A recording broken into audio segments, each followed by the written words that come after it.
battle for the minors. So Bright Boachitra, who we're talking about the line, is now in his 26 shirts for who have now played 57 minutes and have some time, yes, close to 33 minutes to get an equalizer and probably get the win. So let's see what Bright Washington will bring into the right defense attack for Ghost. Together with Mike and Kwan, who play regular, for the team. Let's see what they can complement each other to create for Ghost Stars from that side. Right. So referee spots another foul, and Chauncey Freeman is now in Liberia from Watanga FC in Liberia. He's also the deputy captain of the Lone Stars of Liberia, the Liberian national team. Chauncey Freeman, very tiny, but a menace for offenders. There is Obeng Jr. with his left foot on the right. Junior still has the ball. He goes all the way back to Danso, sends a crossing, and here's Chauncey Freeman. Chance, the goalkeeper is out. Wow, Freeman waiting, hoping for that goal.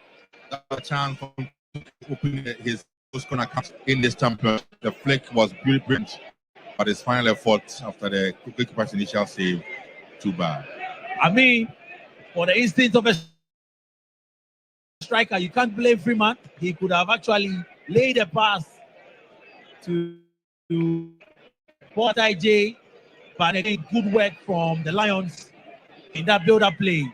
And they still have the ball. They come at Freeman. And Freeman wants to play. Oh, nice play from the Lions. And the cross comes in from Emmanuel Sachi, but it is cleared out. And goes, I think, would complete the clearance. It finds Obeng Jr. And Daniel Nieje is surprised that the referee spotted a foul against Obeng Jr. Salome Able, the FIFA referee in charge of this game, and Center Finger sends one in. Gomu clears his lines again. Good defensive work from Gomu as well. So far, so good from him, getting a goal and clearing his line. He's not making us miss Hennessy at all. The lineup for Heart of Lions. He's been resolute at the back for Lions together with indeed the captain Aban. Together, they've partnered so well. They've produced some wonderful display today for Lions. No wonder they are still holding their defensive shelves firmly against the attacks from the likes of Edu and the others for Gold Stars. So brilliant from Gomu so far in the right.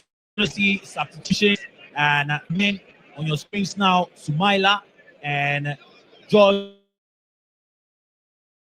Osei will come to the right back position, direct up and replace Yao. That's a good shift, and also we'll see Sumaila coming on for Chauncey Freeman, and 60 minutes for Chauncey Freeman again. Again, I mean, usual Chauncey Freeman, full of energy. He's been all over the place, working his socks for Lions, but his finish and something I think he needs to really work on. Last minute have been on target. He went for power, but he didn't look at the position on the goal area. Nothing to work with Chauncey Freeman. The player of his quality needs to get a bit of finishing.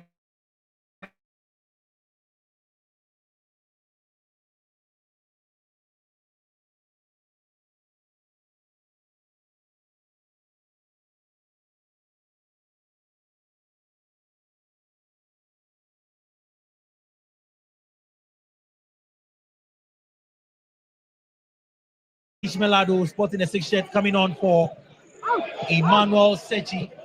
So Emmanuel out. God is with us. But this time we see Ishmael. It's Sunday. Bismarck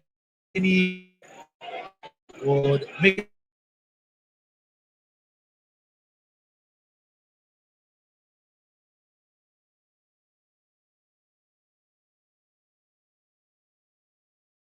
I need to commend Coach Bashir for the bench because they've made it difficult for Gold Stars to really play their usual game. Difficult for them to settle into the game and play. I think Jake has been on for a while, but he's been surprisingly very quiet, even though he's on.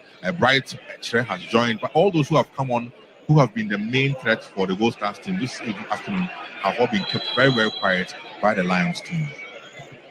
So, Samuel Guama conceding a foul, and here is Nkwa.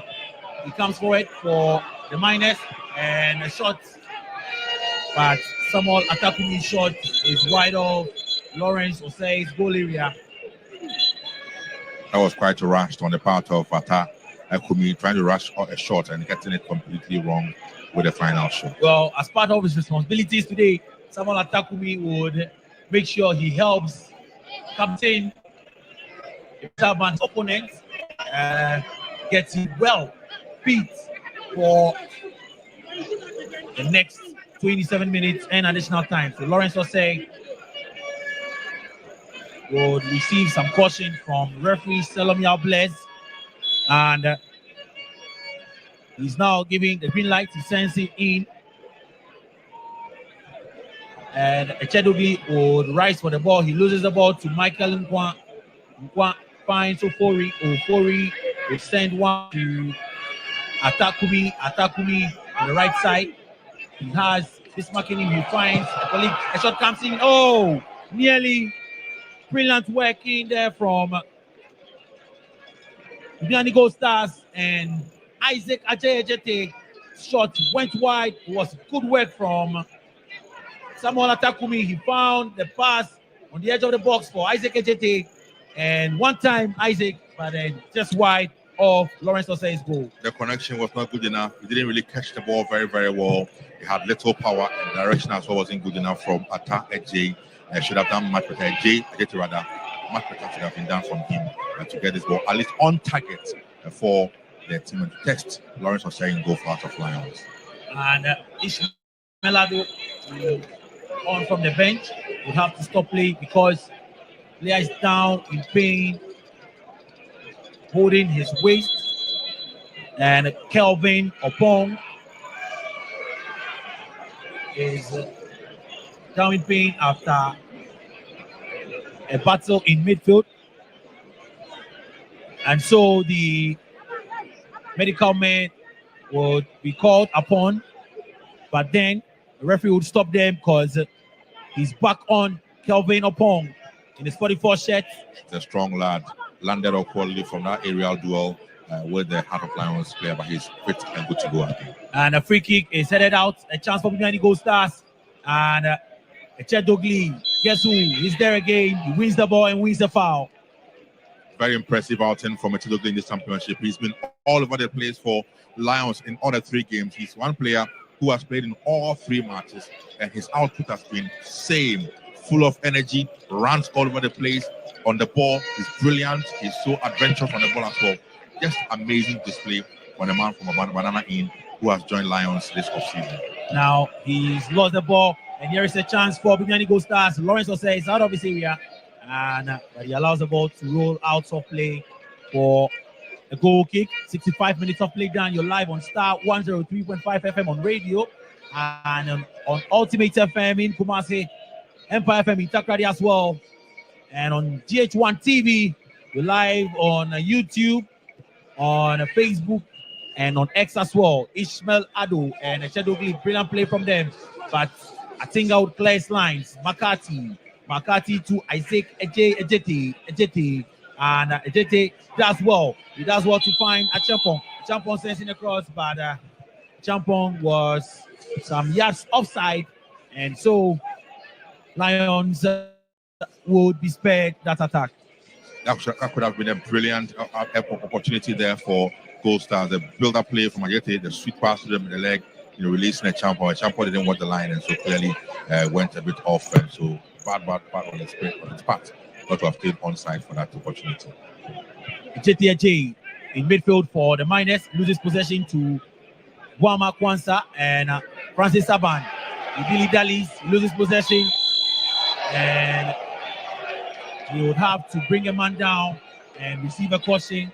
Ebenezer Aban after over elaboration on the ball, had to lose that ball and bring down Samson Eduku, who knows that time is not on his side. And Ebenezer Ban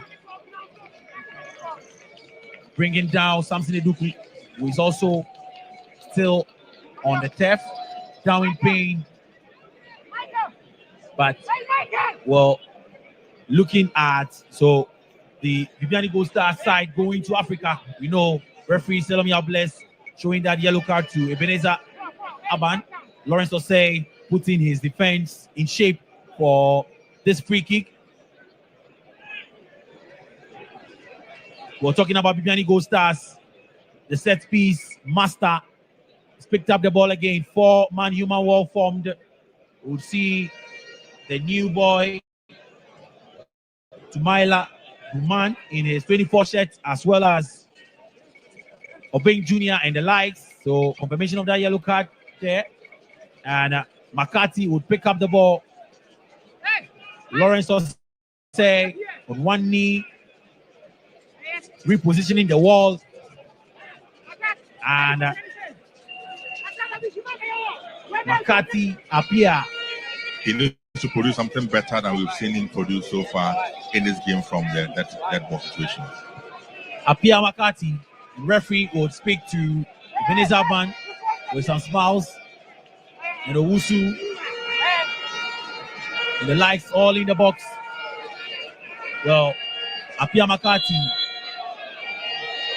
What can he produce today? Apia McCarthy sends one, and again over the bar to the disappointment of the men on the bench of Gold Stars. It's just not working for Apia McCarthy today, and he needs to change his tactic. He's been going for direct shots, trying to hit the ball, the Cristiano Ronaldo style, but clearly it's not worked out for him today. So he needs to change it and perhaps going for a cross in the box, something different. They need to change it because clearly it is not working for Apia McCarthy from the dead ball situations. Well, the Lions would win possession in midfield. Chedogli this time around would lose possession, and he's beaten to it. Samson Eduku, and Jete again very strong on the ball, wins a foul, and George will say not a happy man.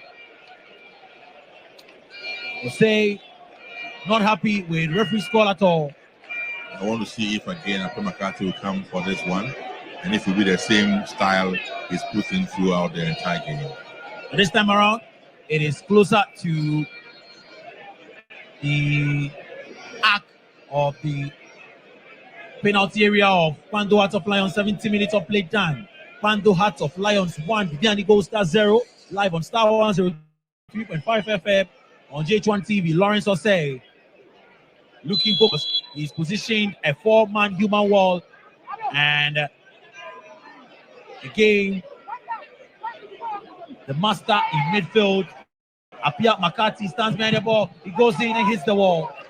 I've told you it's not just working for him today, but he's been persistent. He wants to get one in the net for his team, but so far not been good enough for Apia McCarthy for the ball situation in this afternoon's encounter. Now throwing Samuel Champon finds Apia McCarthy, and ball is cleared out. Here is Ishmael Ado, and Ado's pass is cut out, but good work from Bismarck. He needs to win position for the Lions again. He sends a long one in, trying to find a new boy who will just come on, and play continues. Here is Sumaila, and register for free. Choose from over 200,000 vehicles online.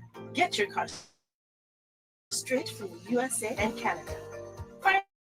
Financing is available. Auction Expert, business you can trust. You see the ball in midfield. The Lions have possession again. Have possession and a foul. Well, talking about Bibiani Gold Stars going to Africa, what you see, 3 games in the Calcutta Top 4.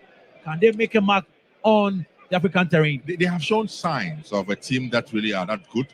The reason why they are the defending champions of the Ghana Premier League. The signs have been obvious and clear, even though today's game has been a difficult one clearly for them. But a good test as well, because it's some of these tests that will get the coaches to know that their team is still not at that level where they need to get a team. So it's good that they faced this from Heart of Lions, but they have shown the sign that they are a good team who can do well in Africa. But like I keep on saying, the opposition they are meeting in Africa is a daunting one in JS Kabylie. That's what makes it difficult for them in their first game in Africa. But it's still football. What we've seen is good. They need to clearly improve, though, on the quality right from defense, midfield, and attack. They need to create a lot more. So far, they've got 2 goals in the championship, but it's been through a spot kick. So they need to create a lot more and get more goals to be sharper up front before they get the team going to Africa to play against JS Kabylie. Right, so Sumaila, Nonun, and up front for the Lions. And the goal scorer Gomo clears lines. George Osei finds Obing Jr. to send a left-footed one, a wayward one. Out it goes for a throw-in for Samuel, Philip Ofori. And Philip Ofori's throw finds Lions and Ishmael Ado. Pass out of play again. Makati to Ofori. Ofori finds Opong. And here is Michael Nkwa. Is he tired? He controls the ball, but out of play goes again for another throw-in for Bismarcking.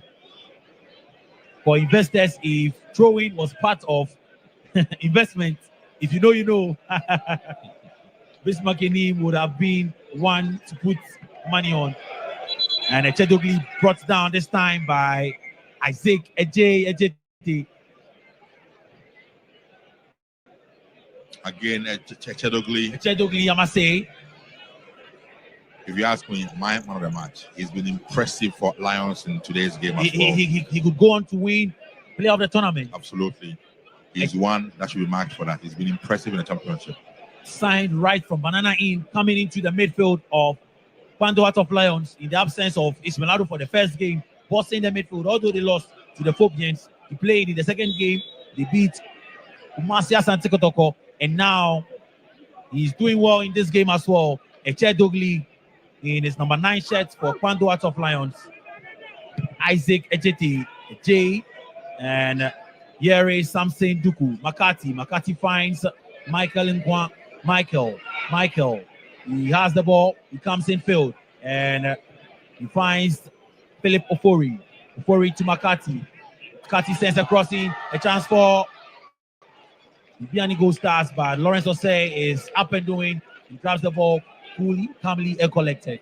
A good cross from Apia McCarthy on that occasion, but the on-rushing Atakumi was a bit hesitant in going for that ball, allowing goalkeeper Osei Lawrence to easily save it for Lions. Another free kick, and Sumaila Numon. So we're going to see substitutions yet again. So Atakumi going off, and then we'll see the introduction of Emmanuel Ejay. Emmanuel Ejay coming on for Atakumi, and then we also see Ejay, the man who just came on in his first half, also going out for Berima Ba to come in as well for Gold Stars. So Isaac Ejay out for Berima Ba. It's been a tough game for Ajete Ejay in this game.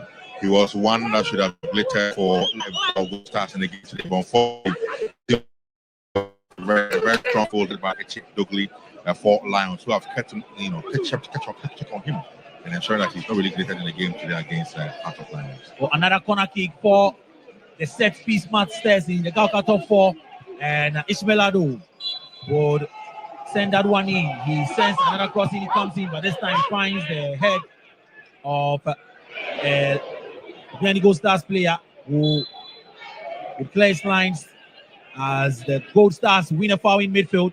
And for the Lions, they can afford to dance and sing some Bobaba songs. They are gradually getting there. Tick-tock, the time goes, approaching the 77th minute mark. Biani Gold Stars 0, Pando Heart of Lions 1. So confirmation of a yellow card to Myla Norman. And McCarthy sends a crossing. Well, shot is deflected. Corner kick. Gold Stars need to get their goal in here. Other than that, they'll be casing a championship. Boy, he's taking quickly, and a chance for Gold Stars. Lawrence Osei is down, he's up, and the Champon sends a crossing and is blocked. Quick free kick from Apia Makati. Quick thinking on the part of Apia Makati to get the ball in so quick. Nearly a chance and a possible goal for Gold Stars.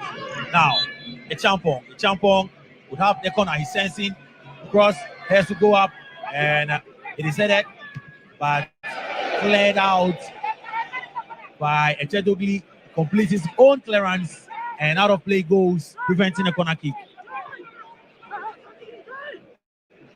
You're going to see a throw in on the right side, and a long throw comes in from Fury. Has to go up. Lions to clear their lines. Ishmaeladu sends the ball into space, and here is a new striker who just came on. He's too strong for the liking of referee, assistant referee Abdullah Al Hassan Bugulo, and so the free kick is given to Bugani Gold Stars to the disappointment of Mashu Hayford, but they have the ball now, Lions. And Kwama to Enim to Paul Ataije, and good defending from Bugani Gold Stars. That was Bright Wache bringing experience to bear on the occasion. Brilliant defending from him. And he's out of position, I must say. And here is Ataije, cross comes in, a chance, but Bissett cutting out clears lines, and Kelvin Opon complete the clearance. Ball to Makati. They need to get the equalizer quick and fast. Michael Nkwa on the right side. Brilliant play from Bugani Gold Stars. A chance for the Gold Stars, but good defending. And Bismarck Enim clears lines. Ball still with Bugani Gold Stars.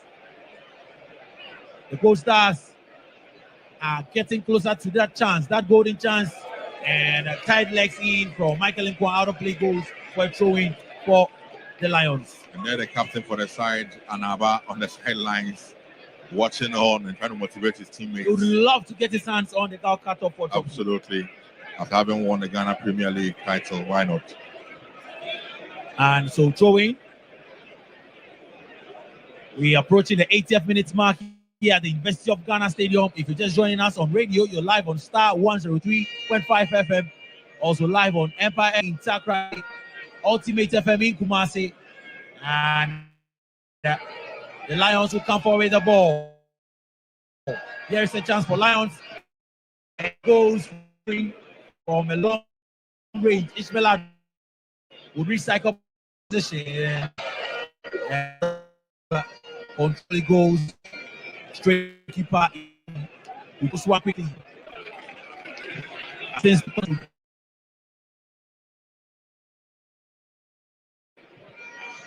But 10 minutes is so much in football to get an equalizer and come back in the game. Absolutely. It's so many minutes in football. But so far, it's been Lions who have been resolute in defending, even though goals are clearly picking up pieces and are really pushing for the leveler in this game. Now, Echedogli, brilliant work from the young chap in his 9th set again. Calming things down in the midfield. Ishmaeladu sends the ball to Obeng Jr. He has a man to contend with. Obeng Jr. sends in a cross, trying to find Paul Ataije, and Wama shot is a weak one. It still has a chance. The goalkeeper comes out to grab the ball for the Gold Stars. Dokli Eche clearly indicating and confirming our thoughts. Brilliant player by our standards in midfield. So much in control, so calm on the ball, doesn't panic, and knows what to do with the ball whenever he has the ball. Coach performance, so issuing instructions to his men. He wants this draw. If they get a draw, at least they would have 6 points. Well, Ataije sends another crossing. He comes in, and Obeng Jr. finds Ishmael Ado to Echedogli. Echedogli shots is a feeble one. Straight to goalkeeper Emmanuel Kobe, and Echedogli should obviously be a tired man. He's down in pain, but play would continue. Bugani Gold Stars would come forward with the ball. Gold Stars, and Champon Kahi get to the ball, but trust me, even if we both wouldn't get to that ball, the likes of Benjamin Azamati wouldn't get to that ball. That was not too good a pass that came in from the new man Osei. It was demanding so much from Samuel Champong. But look at it again, the replay of Doji, a Chedogli shot, lacking power, but that was a brilliant one from Chedogli to have gone in for the effort, but lacked a bit of power to outwit the defense of the goalkeeper for goal star. And so Chedogli would be stretched off, and see some fans of Bibiani Gold Stars in there. Of course, they can enjoy some good football. Emmanuel Kobe, the Premier League winning goalkeeper, and there you see referee Selomia Blaise in your shots. Young man doing so well in the Ghana Premier League. And so the ball is kicked by Lawrence Osei, and a flick from George Osei. Set it out. This McKinney, so strong in defense. Playing for your country, easy. Scoring, easy. Avoiding injuries, easy. Winning, easy. But you know what the easy? Yeah, and a shot. What is it outside? The ball came off his hand clearly. It came off the hand of Obeng Jr. That was a chance for the Lions. Big chance to kill the game for hand of Lions, but the control from Obeng was poor. The ball came off his hand, reason for the infringement awarded goal star. Now Bama to, you look at that chance again, and if not for the handball, Lions would have been through on goal. Ebenezer Aban, good defending from captain Ebenezer Aban, and finds goalkeeper Osei with a flick. And Lawrence Osei would send a long one to Sumaila. Obeng Jr. is there. Too strong Obeng Jr. And his pass trying to find Sumaila. It's a poor one. Then he goes stars to cross the center line coming forward again. And here it's Michael Nkwan. Can he keep the ball? Yes, he does well to keep the ball. And good defending from Isbak. But then Nkwan has the ball. Right. And he finds McCarthy. McCarthy will always go for another shot. Paul Ataije blocks the ball out. He goes for another corner kick for the Miners. He obviously has a drive in him in Mapia McCarthy. So he's been trying to go in for the direct shot, but the defense has always been resolute, blocking all the shots from Apia McCarthy in this game. McCarthy with a corner kick. He sends one and has to go up a chance. Well, referee spots a foul. A foul against Something he cannot believe it. He cannot believe it. But let's get to see that again. He comes in and yes. Came off his hand clearly. Yes. So he wanted a penalty initially, but the referee was right there and he spotted it. So Lawrence Osei would have a chance to send a free kick in, waste a few seconds there. 85 minutes of play done here at the University of Ghana Stadium. Right after this game, we'll see the two biggest clubs of Ghana football, Accra Hearts of Oak and Bibiani Gold Stars. Well, I'll take Ben's thoughts if there are still two big clubs. Do you think there's still two big clubs in Ghana? Oh, they are the two glamorous clubs. They have the following, they have got the trophies to show for it. So they are the two glamorous sides, even though they need to really up their game to be able to match at the likes of Gold Stars, Lions, Mediama. They are who recently have been Ghana's best teams, performance-wise, I mean. So for Kotoko and Hearts, they remain the glamorous clubs, the biggest clubs in Ghana. But by performance, they need to really improve to catch up with Mediama, Gold Stars, and the others, like I've said, in the Ghana Premier League. Bando Hearts of Lions have a free kick right in front of the technical area of the Lions. A chance for them, Vincent, I think, of Claire's lines, and Samuel Champon would, fail to clear his line at the first attempt, but clears it at the second attempt and conceded throwing. George Osei, who came in to replace Yao Danso. See some fans of the Lions in there enjoying some good football. And so, corner kick. Very strong man. Very strong. Very strong on the ball. He's full of energy and it's difficult to dispossess him of the ball whenever he has the ball. Corner kick brilliantly won there. Time, of course, they're also while away at the time, as if he does, or they do that with the time also moving like, gradually towards the end of the game. And a corner from Ishmael Adu comes in, and header is cleared out.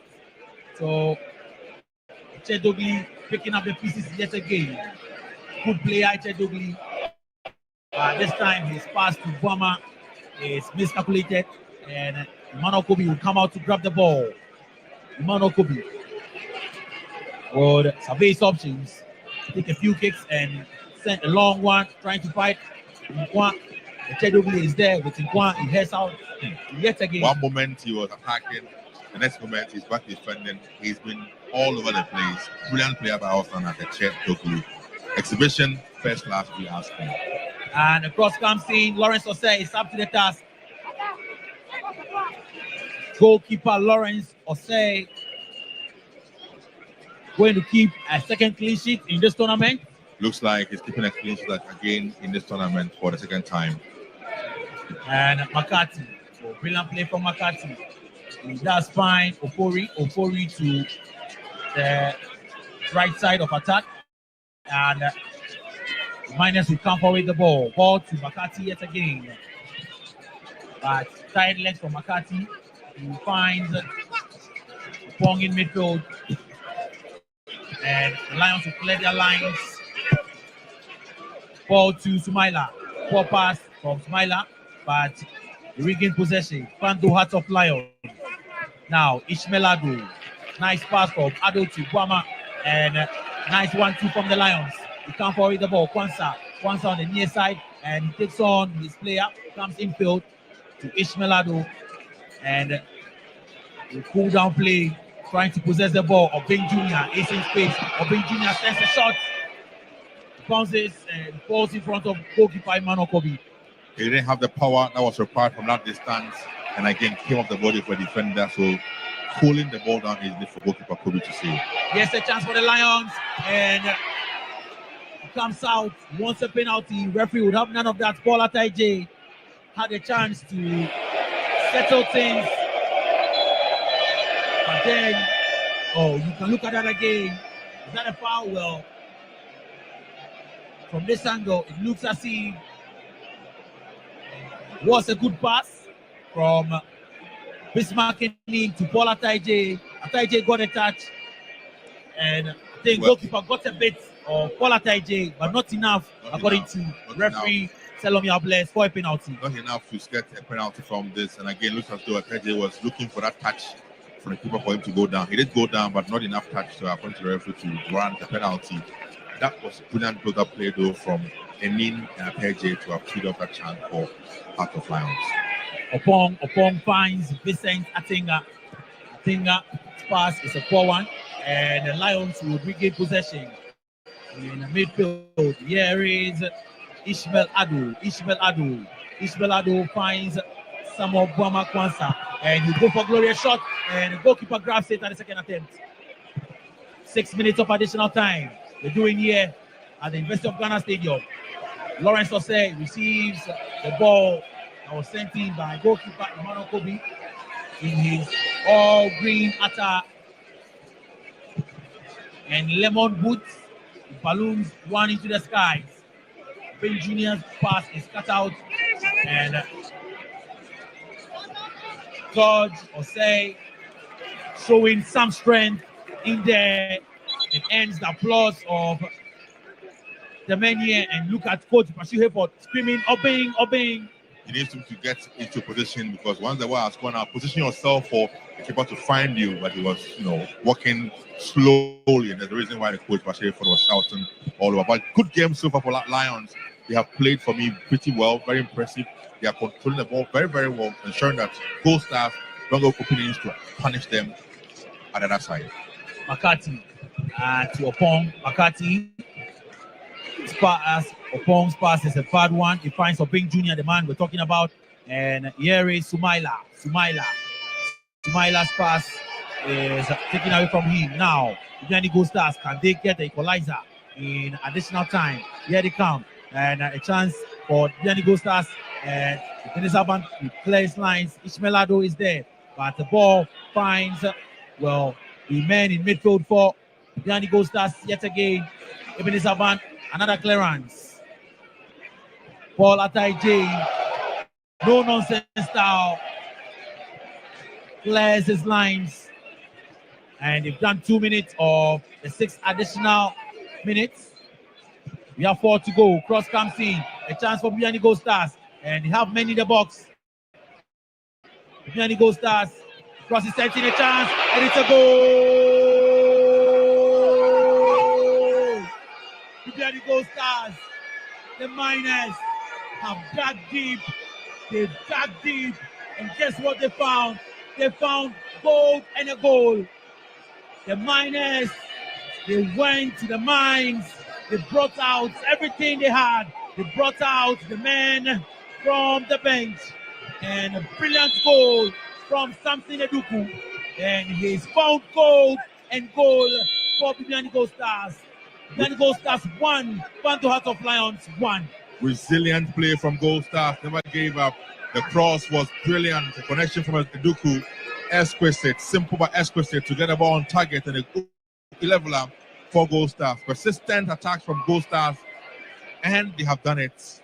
Crestfallen for Heart of Lions and their players. Emmanuel J has been very active on that left side. Another cross from him. He found the body of Samson Eduku. Attack is up. So Eduku deflected past goalkeeper Lawrence Osei. All he could do was watch. And now Lawrence and his charges will restart play.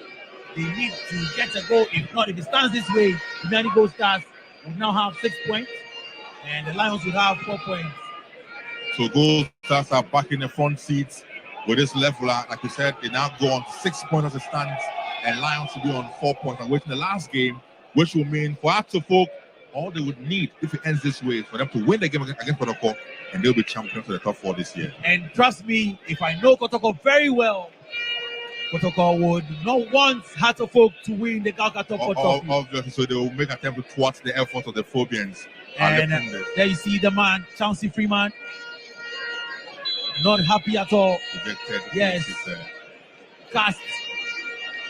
And Lawrence Osei would send one in. Gomo, the goal scorer, heads it. Osei would find Obeng Jr. who's taking off the ball. Obeng Jr. wins the ball after being nutmeg. And now, I think that would cleanse lines as well. Going for Osei right in front of coach Frimpong Stephen Manso. And the throw-in is quickly taken. Echedobi is there again. Echedobi wins possession, is brought down, and the referee says the stretchers will need to come in, and the Lions would have a chance gradually. We've exhausted 5 minutes of the additional 6. And Echedobi was brought down cynically by Emmanuel Adi. That was very cynical from Adi. He went straight to the body of Kotoko, and he clearly is in pain for not a goal that came from Adi. Disappointment for Bashir Report. Rejected clearly. His team was cruising. They had done all the wonderful work to ensure they had kept, Gold Star at bay. But that cross and that finish from Eduku is what the severe pains to the heart of Bashir Report and the Lions team and their fans. Well, if we end this way, it means that we'll have penalties as the Galka rules for this year's top 4 would say. So the mascot there, and so yellow card flashed to Emmanuel Adi for his tackle on the young and enterprising Ecte Togli. And look at disappointment on the face. He's calling on his gods, the mascot for Kwanto Heart of Lions. And of course, some ladies here enjoying the football. Now, free kick for Lions. Echedobi and Ishmael Ado in a tete-a-tete. Echedobi would leave the ball for Ishmael Ado, who plays for the Black Satellite. Ghana is under 20 side. Ismailado sends a crossing, comes, he finds the head of Vincent Atinga, ball still in the area of the minus, and a chance for Bing Jr. Ball is cleared out, and it is done and dusted. Referee Selom Yaubles has brought proceedings to an end here. Pando Heart of Lions 1, Bibiani Gold Stars 1. The Lions scored in the first half after good work from another corner, and Ali Fauzi Gomu getting that goal after goalkeeper Emmanuel Kobe made a mess of it, and they went on, defended well, kept preventing the attack of Bibiani Gold Stars. But then the resolute men from Bibiani went on and got a goal in the dying embers of the game. In fact, in additional time, and so would have a penalty shootout. Bibiani Gold Stars 1 and the Pando Heart of Lions 1. So as it stands now on the table, it will be Heart of Lions on 4 points. Gold Stars will be on 6 points. Now, penalties will be coming up. The winner of the penalty shootout will get 1 additional point. So if Heart of Lions win, they'll go to 5 points. If Gold Stars win, they go to 7 points, which will still mean the Hearts of Oak have a chance of catching up with them if they win against Kotoko in the next game. If they don't though, and the game ends in a draw or any other result, off a way for Hearts of Oak, Gold Stars will become the champions of this year's top 4. Right, so there you see some of the highlights on your screens now, and as we get ready for the penalty shootout, and you see Obeng Jr. in there, and a pass that found Kwanzaa, but the people one from him, and goalkeeper Emmanuel Kobe coming out, and you see that chance again. Brilliant left foot of Obeng Jr., but Kwanzaa had a feeble kick, and then of course Emmanuel Kobe was up to the task. Echedogli, the man who Bengazi says is one of the match, well, with a shot of his own, but I went straight to goalkeeper Emmanuel Kobe there. So he's been a man in midfield everywhere, seeing a lot of spaces in there. Absolutely, and like I said, for me, it should be named the MVP for this game. He had a wonderful outing, and tell you what, this scoreline though for me is a fair reflection of the game we've witnessed here. Lions had a large chunk of possession. They had chances. They could have been up by 2 or 3 goals, before the goal for Gold Stars. They have been just, unfortunately, profligate in attack. They have been wasteful in attack. It's the reason why when the chance fell the way of a Duku and the connection came in, they are pulled even to make it go. But entirely, it should have been a comfortable win for Heart of Lions because they have been in control of this game for the 90 minutes. They have been the better team. But unfortunately, they could not use their chances, and so they'll be punished with the leveler coming in for Gold Stars in this game. So, and that shot again from Samuel Obama Kwanzaa, and there you would see the goal, well, from Samson Eduku. Brilliant work on the left side from Emmanuel J, who had come from the bench, and with a left short cross, he hits, he deflected off. Samson Eduku, he says, I am here. So there you see the goal again. No chance for Lawrence Osei. Absolutely, because he got the placement right with that correction. It was way off the keeper, and he couldn't do much because it was too close to him. So brilliant finishing from Eduku to get the equalizer or the leveler there for Gold Stars. Then your shots down, Gordon Ablo, the expert player, now the deputy as well from Pommanso on the sideline for Gold Stars. So Frimpong Manso would issue some instructions to his players. Of course, in penalties, you need calm and cool heads. And Lawrence Osei would be one to look out for. And I see uploaded there again. Now, during his playing days, he was an expert in penalties. He was called champion, for penalty shootouts. He was just brilliant. And I'm sure he has passed on 1 or 2 lessons to his Gold Stars team.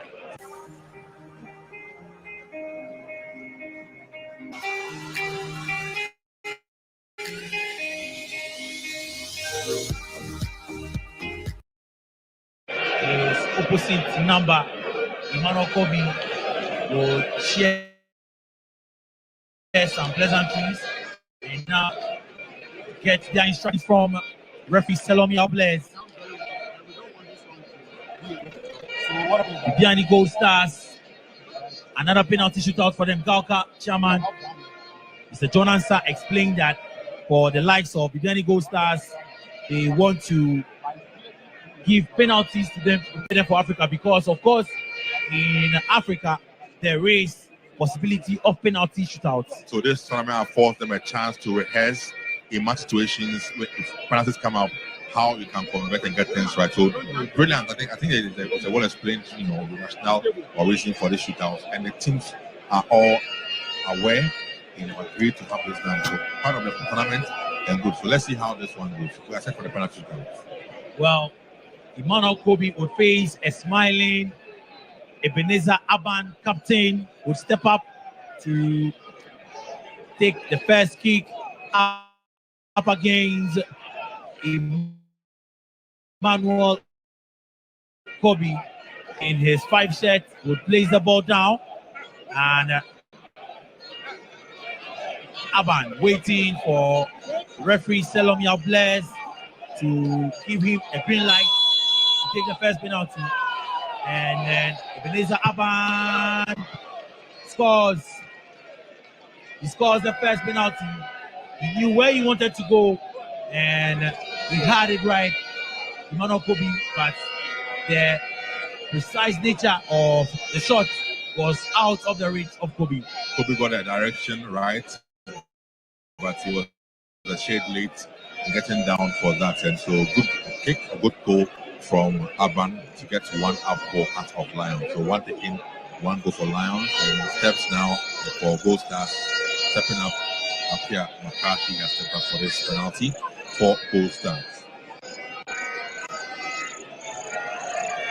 So Apia McCarthy, the set piece master against Lawrence Osei. Lawrence Osei would get master some confidence, and Apia McCarthy, expert, lays it on the carpet, throws the goalkeeper away, and looks back at him and says, "What?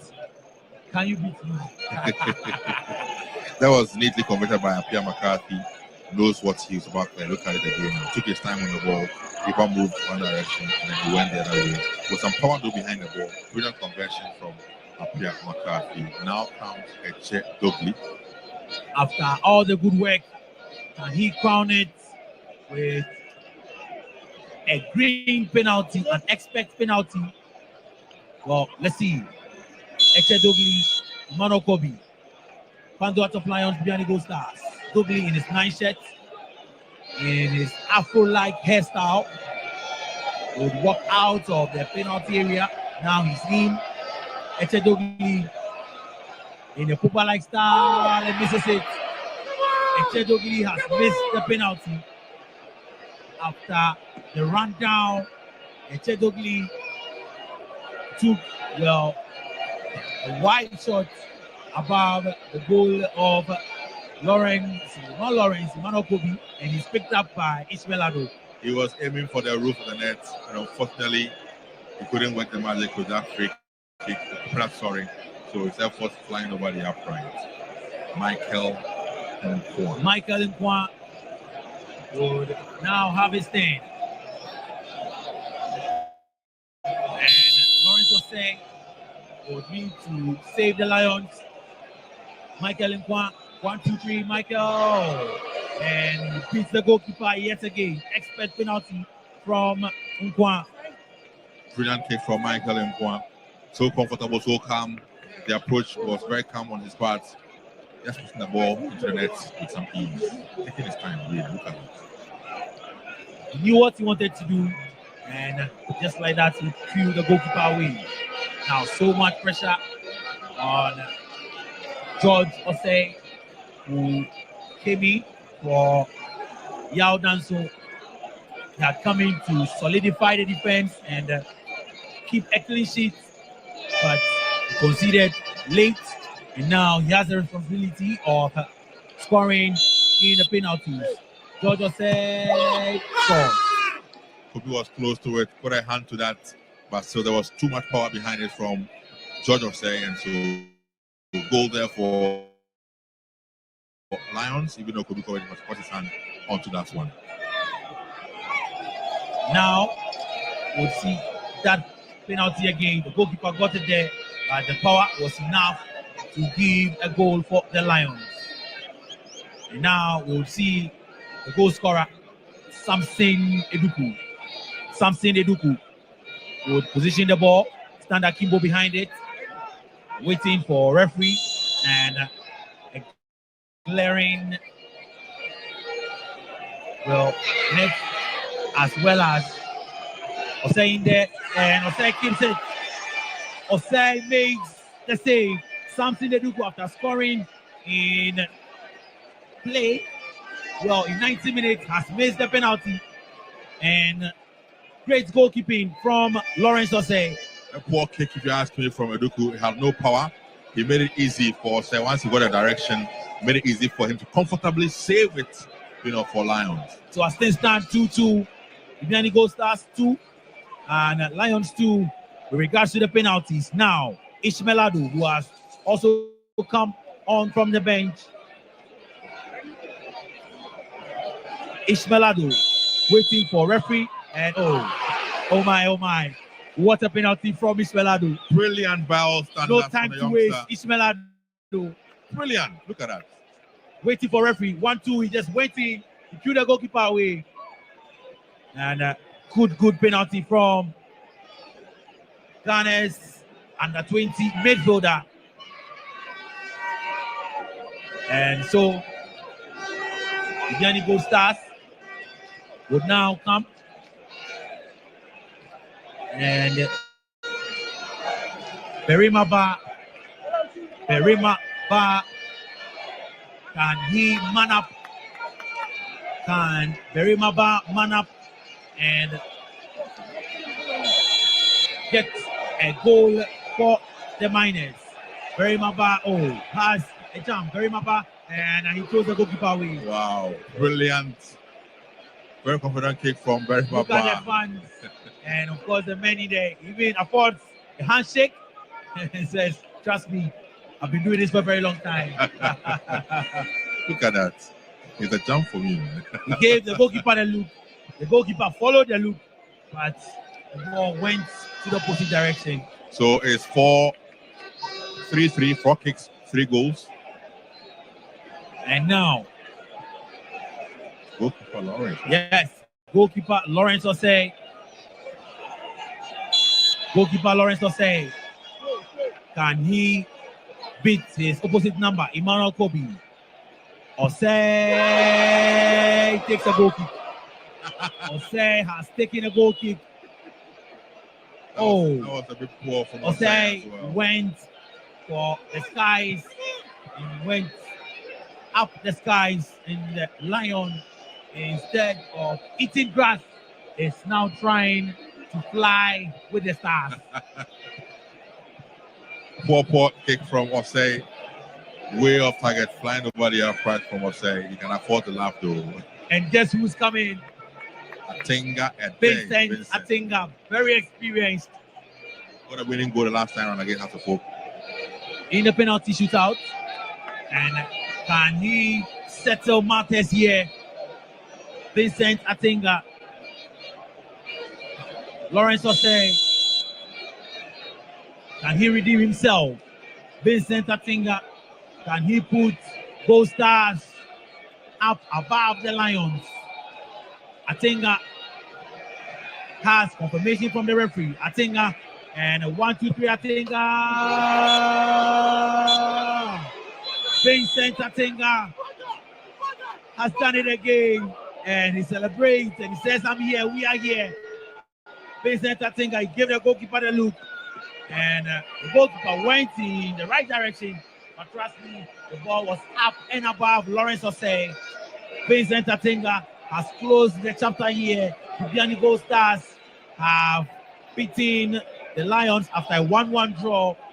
And Gold Stars are in good form for Africa. So after that 1-1 draw, Ibiani Gold Stars 4, Pando out of Lions 3. And now they'll sit on the table with 7 points. Absolutely. So Gold Stars will sit at the top of the table with some 7 points at the stands now after this draw. They were initially on 6 after the draw. Now they will 7 Awaiting the last game, if you go to the last table of it, will have to be Hearts of Oak on 4, Hearts of Lions also on 4, Kotoko on no point. So as it stands now, Hearts of Oak will have to get a win. As if they want to be the winners, they can get a win. They join us on some 7 points, and I'm sure you look at how to separate the two teams when it gets there. All right, thank you so much. Do join us for our next game at 6 p.m. when we see Accra Folk take on the Porcupine Warriors, Kumasi Asante Kotoko. I am Jones ABZI. I was here with Benghazi, and let's go to the pitch side and speak to the various coaches, Coach Ripon Manso and Coach Bashu Hayford.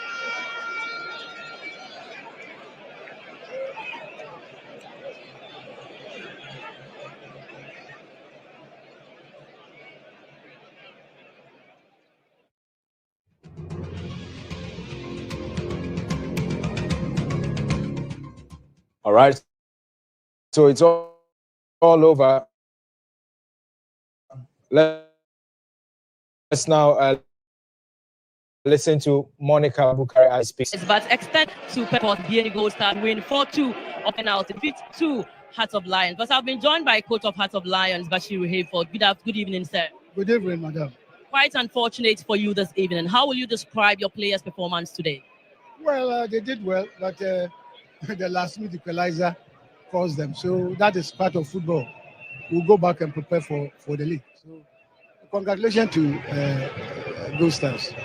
Right. At the end of 90 minutes, you've play all, and then you've ended all games today. But what will you say is your takeaway from the tournament heading into the GPL 2025-26? Well, it has helped us a lot because we have been able to see those who can start the league for us and those who cannot start for us. And then we are going to work on our finishing, and then that loss of concentration just last minute, about a minute to go, and then they equalize. So after penalties, everybody's game. So I'm not worried about it at all. We came to go back and prepare for the league. Wish all the very best in the next season. Thank you very much. So that was Coach Bashiru Hayford for Hearts of Lions. Very unfortunate for him losing on penalties of 4-2 to the BNE Gold Stars. But in a second, I am being joined by Coach of the BNE Gold Stars, Coach Frimpong Manso. Hello, good evening, Michael. Yeah, good evening. Congratulations to you. Yeah, thank you. Did the game go into your plan this evening? To some extent, yes. Except that we conceded a goal which nearly affected our game plan. Yeah. So for me, it's okay. We came back strongly in Spain. It's okay. When you conceded, we saw it change your demeanor at the bench there. What did it tell you? Did it tell you that you've lost, or you still had hope that your guys were going to do the magic? No. I told them they shouldn't panic. We still have 45 minutes to score as many goals as we can. So nobody should go down. And then we also had to make a substitution to change our system of play. So in the first half, we were playing with 3 attackers, 2 wingers, and then 1 top man. But this time around, we changed to 2 attackers because we needed to put more pressure. And that was still working, but then we still had to change our wingers to bring in more faster players, and it yielded the results for us. Yeah.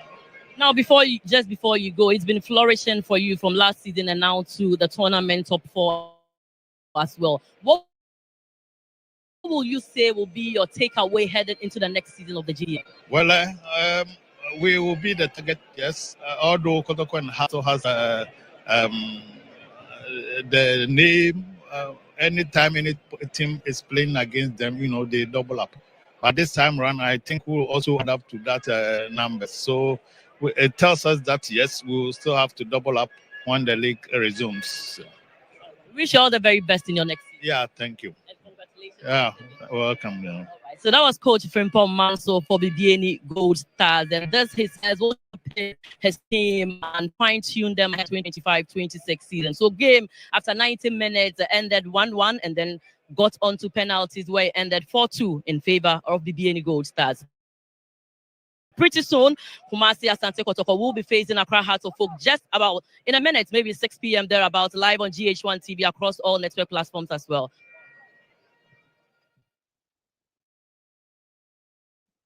All right, thank you so much to Monica Bukari there, and on as well as Benjamin Yamwa Bengasi there, bringing you that commentary for the game. So it's all over in match day 5, match day 3, and match number 5. The very final match is coming up, and that's Ghana's version of El Clasico, we call it here. Is the super clash between the two sides, Accra Hearts of Oak taking on Kumasi Asante Kotoko. It will interest you to know, it looks like Heart of Oak is still in there somewhere. It's looking good for them. Should they win this one, it's looking like it's staying here in Accra. But if not, then the Miners are carrying it all the way to BBNE. So the ended 1-1 there on your screens, if you can currently see it, favor of BBNE Gold Stars. And what a way to end it. I think when he was going to play the penalty in the studios here behind the scenes, some were saying, so legend Amakwa Yamakwameku was saying, but unfortunately, it did not happen. And then he converted it neatly to make it to his side, sailing through. So as you all know, with regards to the rules now with the Galka top 4 this season, the penalty shootout, you get a point plus the points you already have after sharing the spoil. So it's 2 points. And then we're asking where the 1 point will go. Maybe we'll come to us and we'll share it. Anyway, you're welcome back. They're still here in the studio with me. I'm sure by now you're happy because Gold Stars have put in the icing on the cake for you. Yeah, exactly what I said. I said that they will definitely come back. And I think the changes also that their performance. And I think both teams, in the second half, their performance, I think it's a double. For I think that's fine. That's what we want to, as you know, we behind as supporters or whatever. We want to get attacked. And so for me, in the second half, to concentration. I think some of our players, they need to have 100% concentration when it comes to game situation. Yeah. Because if you look at Aban, what happened? That's what I'm saying. Look at Obin Jr. There's no challenge. He should have challenged that ball. There's no challenge. That's what I'm saying. He was just watching. And then the guy kicked the ball, and then Aban was also watching at the same time. So they lost concentration. I think that's cost you know that goal. And for me, yes, Go Stars have just repeated what they can. You know what I'm saying? They have just established their trademark down behind. Sure. And that they have shown us. And so for me, you know, that's fine. And on their part, I think it's also a motivation factor for them. I mean, representing in Africa. You know what I'm saying? So for me, so far so good. I'm looking forward to Hearts of Oak for now. All right. So the updated table is out, but let me find out from Eric Bequin. Bequin, was this what we're expecting? So there you see it now. 7 points. Gold Stars has it, and then Accra Hearts of Oak followed there keenly with 4 points, and Hearts of Lions are third with 4 points as well. So initially we brought you Hearts of Oak 3 points, but it's actually 4 points. So we've rectified it now. It's 4 points Hearts of Oak having. So meaning if Accra Hearts of Oak wins this game against Asante Kotoko, they also have 7 points. But then it will be goal difference. And then who is it going to go for? We'll be telling you all that when we head to the statistician corner, and he will be giving you all that. So Eric, how is it looking like this evening for your fiercest rival or bitterest rival, if I should put it this way? Because they're knowing that this is the table now. I'm sure they're going to come all out. And we are almost there. we are there for them because this game, we don't see it like the Gaka top 4 anymore.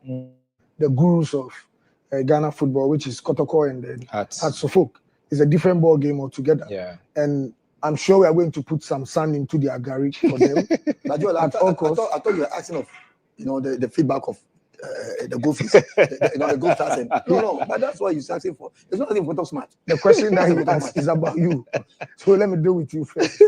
So you see, as my senior man was saying, this goal was avoidable. Yeah. By Junior. Junior should grow up by now. Yeah. Because the teams that he has played,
Asante Kotoko, if they fail to win a game or if they fail to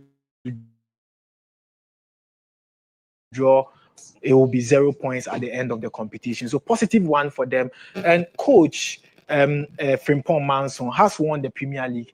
Again, if he managed to win this competition, that would be his first time winning the cup. The last time a coach won was Kwiku Danso in 2024 at the TNA Stadium, when he managed to win the trophy with Bichim United. A positive one, Bashir Ford is managed to pick a point against Bashir Ford, who is the most successful coach in the GACA top 4. Interesting fact. I'm sure we'll do more and build up to the big game at 6. Exactly. And in that build up, make sure you don't miss anything. Make sure you don't blink an eye or don't go anywhere. If you're far from the Legon Stadium or the University of Ghana Stadium, call a friend. Tune in to Ago, or you can tune in to GH1 TV and enjoy the action, because I've got the legends here. Yauma Kwamreku is here with us, as well as Eric Beku in the studio with us, and Mo Shaban. Okay, so the teams are out already. Accra Hearts of Oak, Kumasi Asante Kotoko on the pitch now, warming up for the encounter. This is the game we've all been waiting for this evening. The floodlights will be on very soon and the game will start. This is our version of El Clasico. It's a super clash between the two most celebrated and decorated clubs in this country, the top poster clubs in this country, obviously, and the big traditional clubs, you want to say, Kumasi Asante Kotoko and Accra Hearts of Oak. Anytime these two meet, is the bragging right that is at stake. Anytime they meet, who is going to win, and then what is the story going to be like? The headlines might have it. Is it going to be a repeat or is it going to be a revenge? And that is what most will be asking right now. A repeat of what happened in the President's Cup, or a revenge because they could not win the President's Cup? That is what the question will be. Arrows. Be quiet, Eric, and don't be silly. We are the famous Hearts of Oak. We never say that. Hearts 11 is a mighty team. Hearts 11 is a mighty. You see how Joel is enjoying? Hearts 11 is a mighty team. Arrows. Eric, I said be quiet and cheer us on. We are the famous Hearts of Oak. We never say that. That answers solo no neho. Afine solo no neho. Oh Ziana solo no neho. Joel, solo no. Afine solo no. You understand the music? Solo no. Afine solo no. Hey, solo no neho. Afine solo no neho. Oh Ziana solo no neho. So the thing is, yes, we've lost to you guys like 3-4 matches, 5. But today, the statistician is there. No, that's what I'm saying. Yeah, that is it. But then that's what I'm saying. Today be today. Okay. That's what I'm saying. Yeah. Today be today. It pains me I did not bring my flag. Yeah. I've got it in my car. And Joel bring it in the second half. Pick it. You'll bring it in the second. Thank you. So the thing is, Joel, for me, 6 o'clock going, it's a different ball game altogether. And I don't know whether you studied the weather today. Sure. That it drizzled in the afternoon. But the weather forecast. But it drizzled in the afternoon. There wasn't rainbow. They said there wasn't rainbow. No problem. But then it can be related to the former days, to the glorious days. You know what I'm saying? Exactly. That when it rains or when even it's cloudy, it tells you Hearts of Oak, and Hearts of Oak is playing that day. It tells you everything is done. You know what I'm saying? So for me today, since in the afternoon it drizzled. Joel, what a game. That's what I'm saying. So Kotoko, at least looking at the performance. Statistician will tell us. Looking at the performance throughout this top 4, at least how the Hearts of Oak is ahead. That's what I'm saying. Hearts of Oak is ahead. And look at the performance of Kotoko. It tells you they are below standard. And for me, where they are lying, they deserve it. You know what I'm saying? Their performance gave them that kind of position. So for me, I don't see where they should arrive from that position and come and cause any damage. But I think they were coming from South Africa. Yes. They were coming from trophies they've won and everything. So one would say obviously that they were also favorites to have won. But we're talking about South Africa, Joe, right? we shouldn't be deceived by the South African trip. Exactly. Because looking at even the performance that we put up at South Africa wasn't that impressive for us to, conclude on the team is okay, the team is gelling or something. Because I quite remember I was doing an interview where I asked, Eric, I think we need to go over to the Legon Stadium now. Monica is speaking with the coaches. When she's done, we'll come back and then continue our analysis here. Up against Kumasi Asante Kotoko. Normally, despite every game you have played, it always comes up as a super clash. How prepared are you and your team? As usual, we try to deload players, and then we try to put players who really have good legs to go, and then we try to take players who have lost their legs and in terms of their loads. And so, I think the challenges that we are facing, they also are facing same challenges. It's not the best period, but we are built to play, and so we are ready to play. What changes have you made in your squad today? Yeah, of course, the changes were just based on the loading, to deload players, to reduce, the element of load, and in reducing their times, and then so that we can have a period where we can stay in the game. Does the pressure from playing this rivalry game brings you motivation or kind of puts you in a contention? No, I think the most important thing is that it's a good feature to have this preseason outings, but it's sometimes just the timing of it that is so important. You need to hit your peak and then begin to go into it. Even in the early weeks of the season, you are still in the early preseason. So we have to integrate and adapt to this. Any key players you are banking on today? I think that we're banking on our team. We have a team, and so we're playing with a team. Not necessarily to think about the individual, but we're thinking about the team. Your word to Accra Hearts of Folk fans, the Phobians, they're already in the stadium chanting and waiting to the game. Absolutely, we love them much, and then I will continue to say that phobia. All right, wish you all the very best. That is Masoud Didi Dramani, coach of Accra Hearts of Folk, ready to battle out with Kumasi Asante Kotoko. Each team will be looking out for a win, but let me speak to assistant coach of Kumasi Asante Kotoko. Good evening, sir. Good evening, madam. How is it going for Kumasi Asante Kotoko? Yeah, we are taking everything easy, relaxing, and then make sure we get a job done. Now, you have lost all 2 games initially in this tournament. You are coming up against Accra Hearts of Folk. Many will think that this is a super clash and no more the Galka top 4 we are seeing. Is that rivalry going to be at stake today? Yeah, since my infancy, it's always been like that, and nothing's going to change it. Today, we are out here ready to play them and then make sure we win this game. Any changes you have made in your squad this evening? Yeah, I think we made a lot of them. According to the last game that we played, the squad we brought out is a totally different one today. So we did a lot of them. We are looking forward to see a better game, but any key players you have targeted in today's game? From Hasselhoff or from Hasselhoff, of course. Yeah, they're a good side too as well. So we got to battle ourselves and see who win the game. We're not going to target anybody. Have you found in your squad? Because it's been kind of challenging for you in all two. We are now in our preseason stand. We are not in a rush or maybe a panicking way that we lost 2 games. No, we still have it. We're going to play today. Fabulous. They are waiting and looking forward to a win today, even if not for anything against Accra Hearts of Folk. What do you have to tell Fabulous fans? Yeah, I just want to let them know that we are here for the battle. We're not just going to give it up as we did the past 2 games. We're trying to win them to make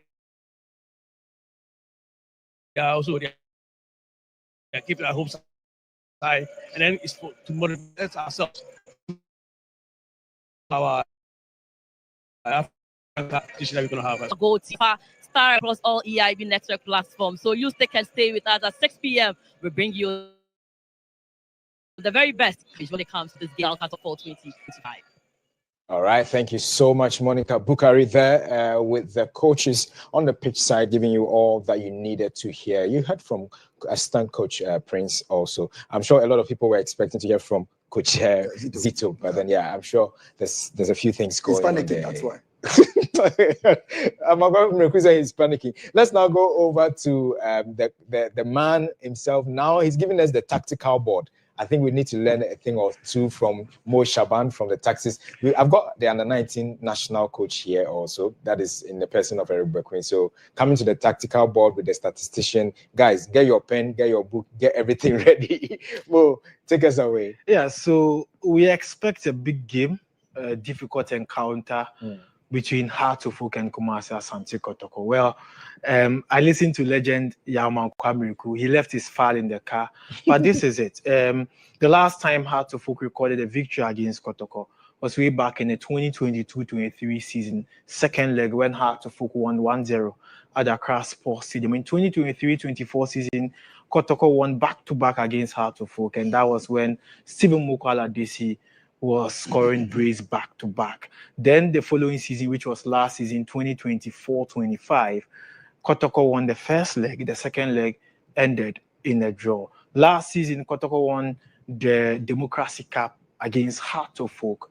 Then again, this season, Kotoko won another cup against Heart of Oak, and that is the President's Cup here at Accra Sports Stadium. So the dominance started from the 2023-2024 season. And so if you are doing the league analysis from 2023-24 back-to-back 4 seasons or 4 matches in the Premier League, Kotoko have won 3, 1 has ended in a draw. Then in the Democracy Cup, Kotoko won it, makes it 4 wins against Heart of Oak with 1 draw. Then the President's Cup, Kotoko won it, makes it 5 wins against Heart of Oak with 1 ending in a draw. So 6 matches, 5 wins for Kotoko, 1 draw since the 2023-24 season. That is the dominance of the Porcupines against Heart of Oak. But one may ask, for me, as a statistician, I never thought that Heart and Kotoko would be playing at the University of Ghana Stadium. But of course, in the Greater Accra, it's the 3rd time a different venue in the Greater Accra is hosting Heart of Oak and Kotoko,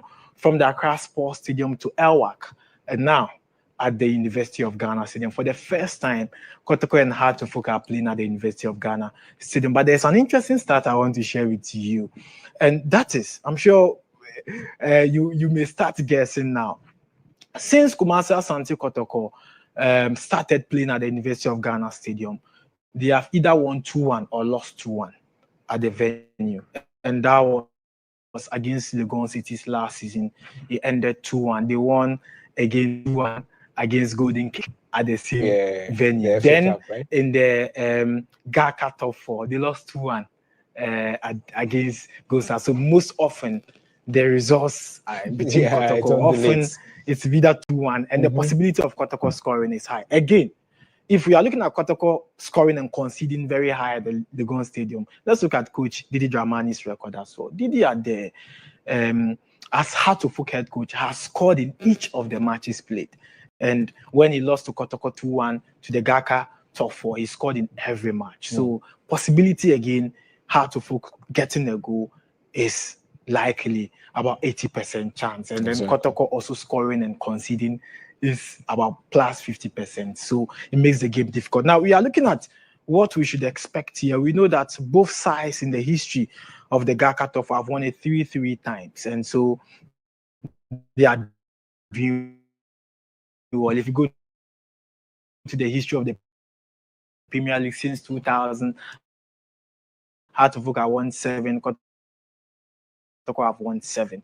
And so in terms of Masudi Dramani, both sides have never won the competition before, and they are meeting again in the first time in the GACA top 4. And Kotoko since 2003, of course, they've had a dominance in the GACA top 4. And if you look at their performance against Heart of Oak, and again in the history of the competition, in terms of performance, Kotoko is up there, where since 2003 they've managed a lot of victories against Heart of Oak, winning 4 times, Heart of Oak winning 2 times, and then 4 ending in a draw. So 10 matches played between both sides in the GACA top 4 since 2003. Heart of Oak have won twice. Kotoko have won 4 times, and 4 times ending the draw. You go back to 1977, and then in the 80s as well. If you add those 2 matches to it, Kotoko have won 5 times. Heart of Oak have won 3 times. 4 has ended in a draw. So we look at it in a very difficult manner. This is a drawing board for both sides. Heart of Oak are going with a 3-back system In the 3-back system,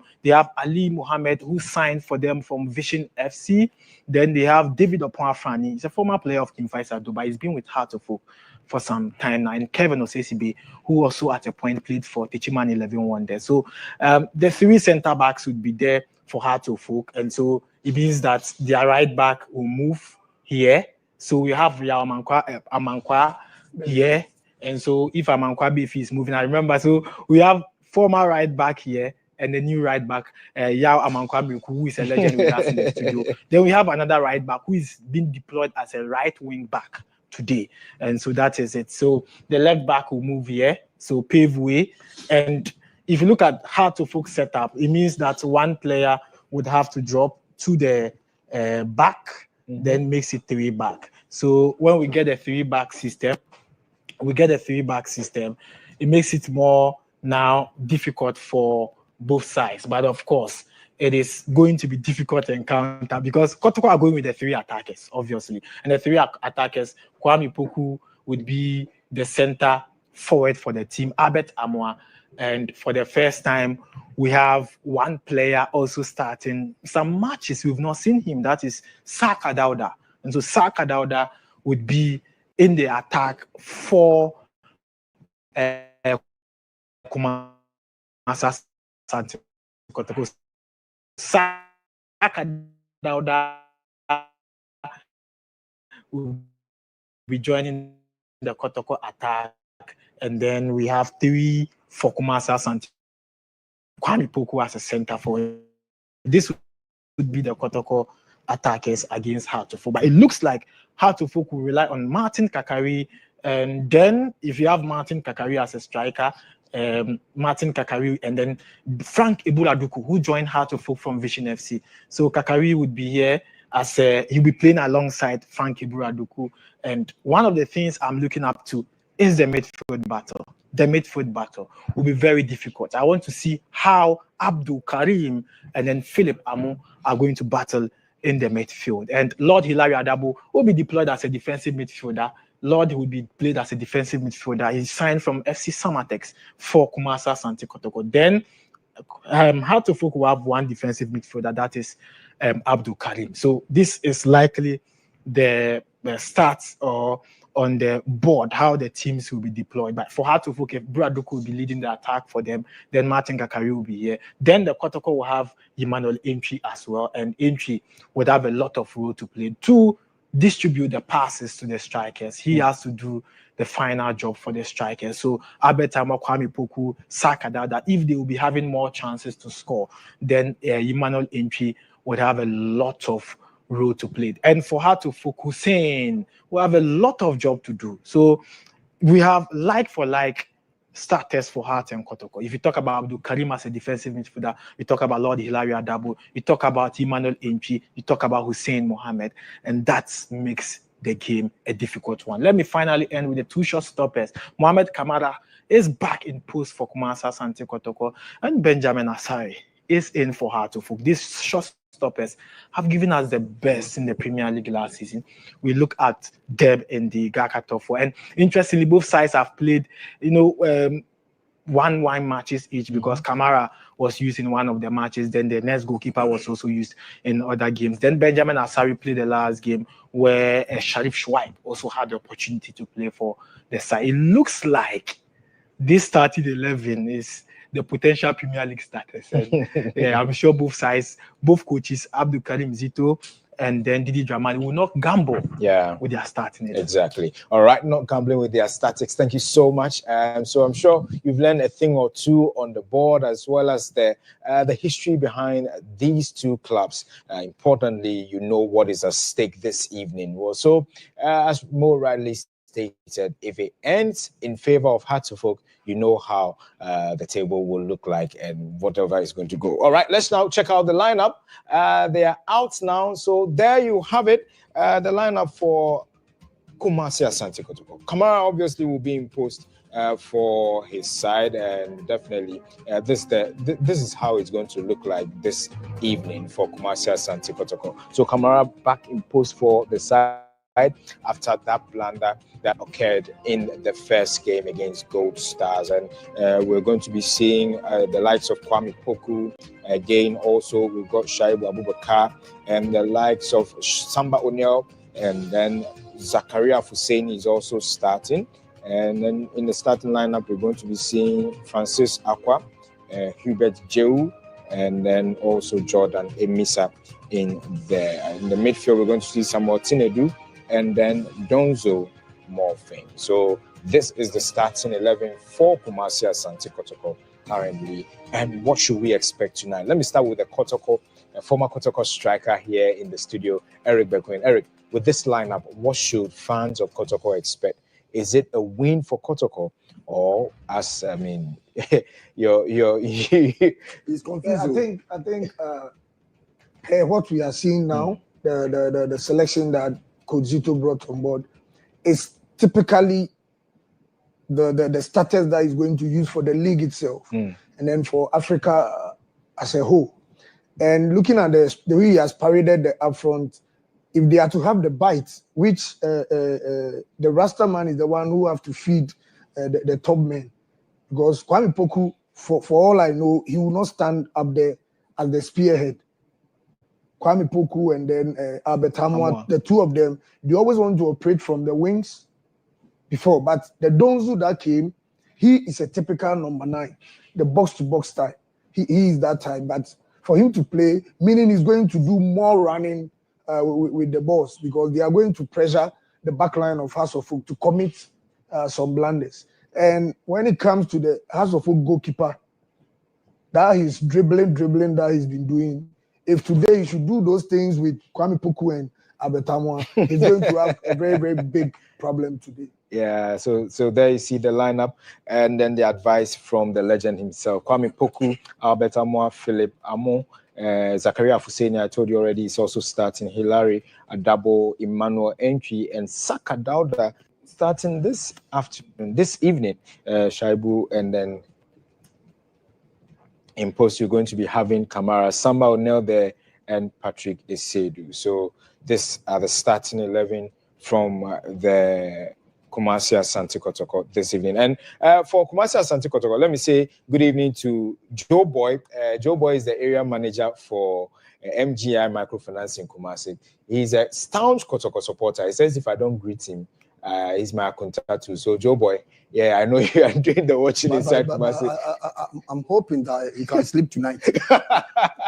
Joe Boy and Frank Osei also, who's the manager for the Kumasi terminal when it comes to 2M Express. Yeah, so Joe Boy and then Frank, I know you're doing the watching. Let's pray your side wins, and then yeah, I can call you tonight so that we can have a thing or two. I'll be coming to Kumasi too. So yeah, for those of you who were on me that I'm laughing at Kumasi Asante Kotoko, I wasn't laughing at Kumasi Asante Kotoko. It was legend Yamakrameku who, I mean, was talking about something, and we all were having fun here, even with Eric Bekwin. So don't take it as though that we are making fun of Kumasi Asante Kotoko. That's not the point. And so you don't know the love I have for Kotoko. You don't know my trace with Kotoko though. So hey, let me go to the legend Yamakrameku. What's the story going to be like this evening? Are you winning despite the things you've consulted and everything? Exactly. Is it a win for Heart of Folk? I want to ask Mo a question. He was, according to his statistics, the statistics that he made, Kotoko has won 5 matches from 2023 to date, right? Okay, I want to ask him that 5 wins and that 4-0, which one is more painful? Oh my goodness. Legend. Can you answer that? Legend. It depends on how I feel about it. Okay. Someone's priority will be the 4-0. Someone's priority will be the last 2 seasons' performance. Oh, okay. Thank you. Joy, you see, for me, it's about ruling for long. And this is just one game. Yeah. But we are ruling consistently. So this is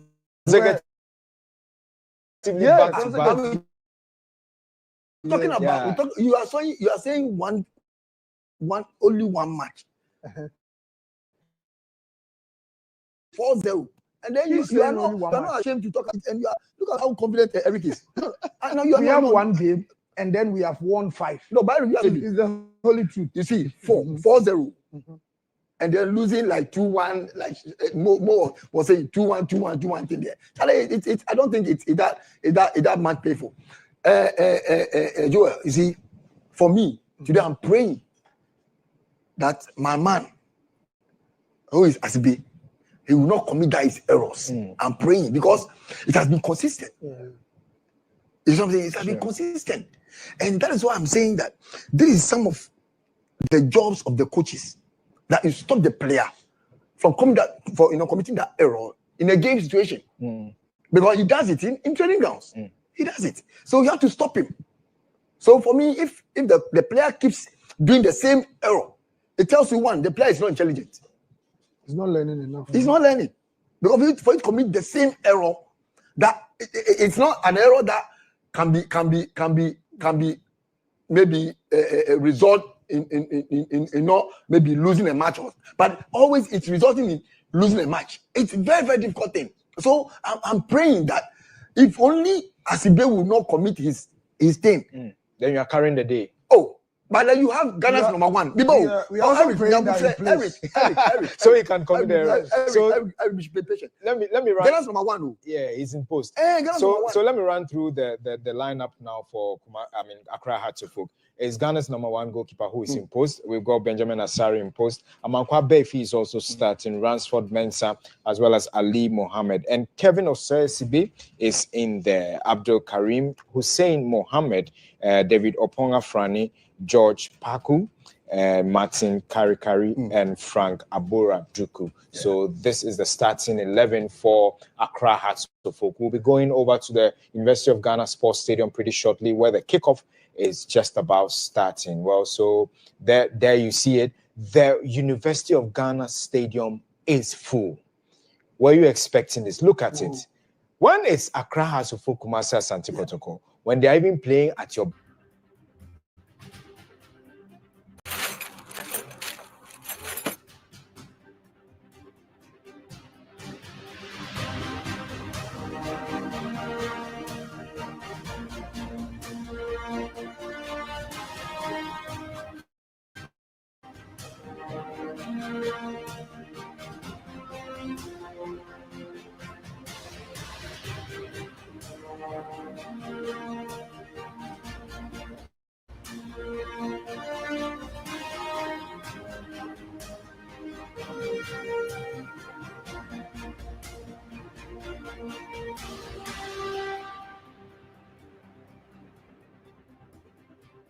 Yes, at times it seems like he's paying for you.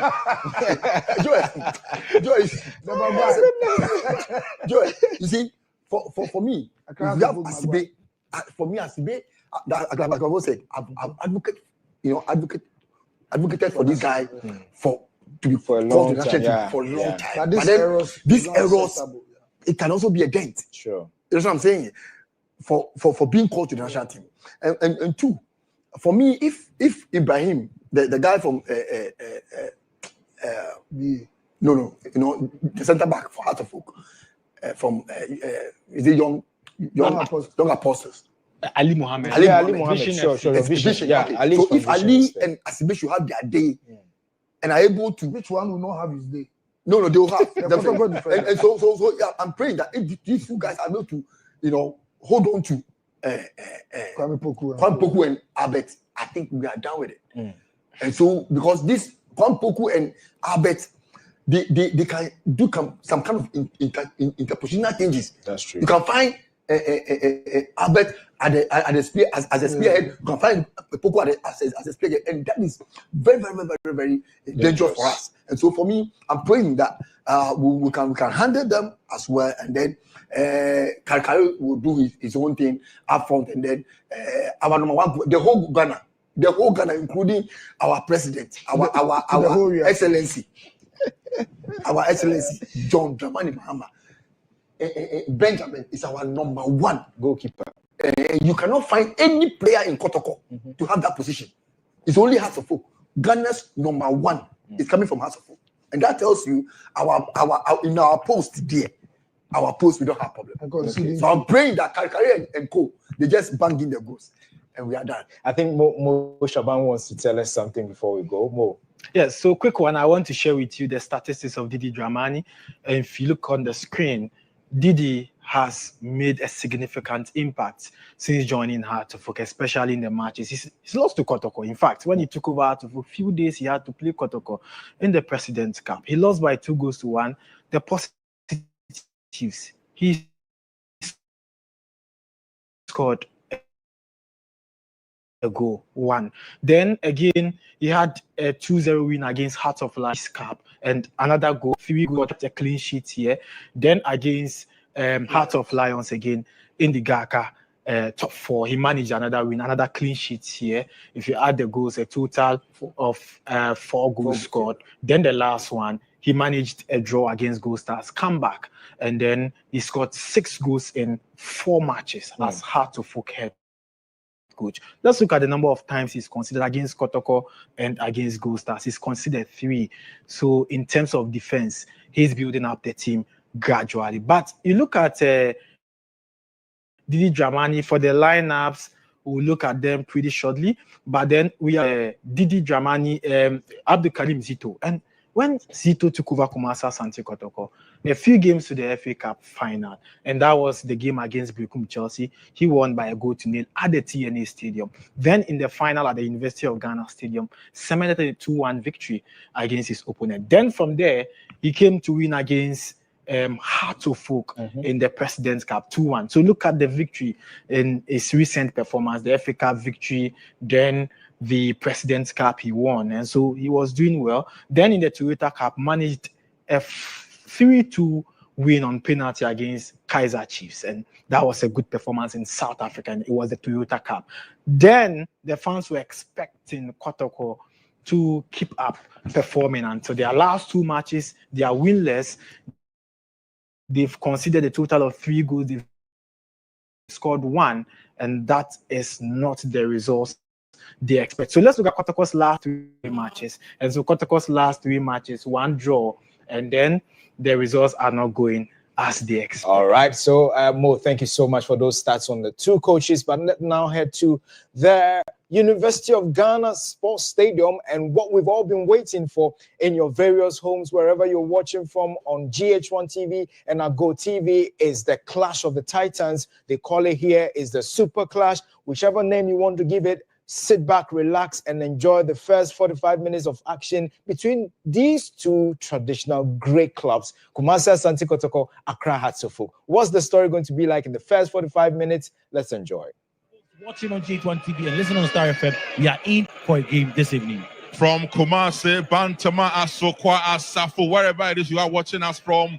If you are in Accra, Medina, East Legon, Mamobi, wherever you are, this is the clash we've been waiting for all this while. The biggest clash on the Ghanaian football calendar. Hearts of Folk taking on Kotoko in the El Clasico Super Clash of Ghana football. And we are live at the Union Stadium for this big clash here in Ghana. Players, combatants already. Kotoko is Mohamed Kamara in goal. Samba Oni captain for the side. Zakaria Double Lord. Saka Dauda. Kampoku is back. Shakwa Ubakar, Philip Amwa, Albert Amwa, and Enchi Iman 11 for the Warriors, coached by Abdul Karim Zito. There they are now in your shots. The coach on the sidelines, getting ready for this battle for his team. Zito there for you. And of course, we are set, battle lines drawn, referees ready also to get us going in the Super Clash here at the UGG Stadium in, of course, Accra. What should we be looking out for in the Super Clash here, Jones Achi? Well, anytime these 2 teams meet, trust me, there's nothing like a friendly, there's nothing like a preseason game, there's nothing. Even in the President's Cup, we saw how important it was for these 2 teams. Now, Coach Karim Zito has brought back the first team that started in the, on match day 1, and then on match day 2, we saw a different setup. And then, of course, Benjamin Asari also in there. It tells you how important this game is for the Porcupine Warriors. They can't get their hands on the Galkato for trophy, but then believe me, their fans have shown caution to them that if they win this, we will give for not winning the Galkato trophy.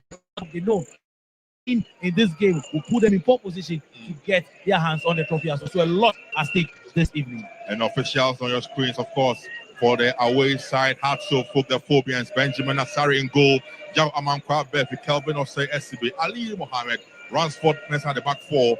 Hussein Mohammed Abdul Karim, David Opong Afrani, George Paco, Martin Kakari, and the front liner for today's game is Frank Abora Duku, the attacker for the Phobians, coached by Dramani on the sidelines for this game here. And the Phobians are Dramani, of course, wants his team to win this so they can get their hands on the ultimate trophy as taking this top four.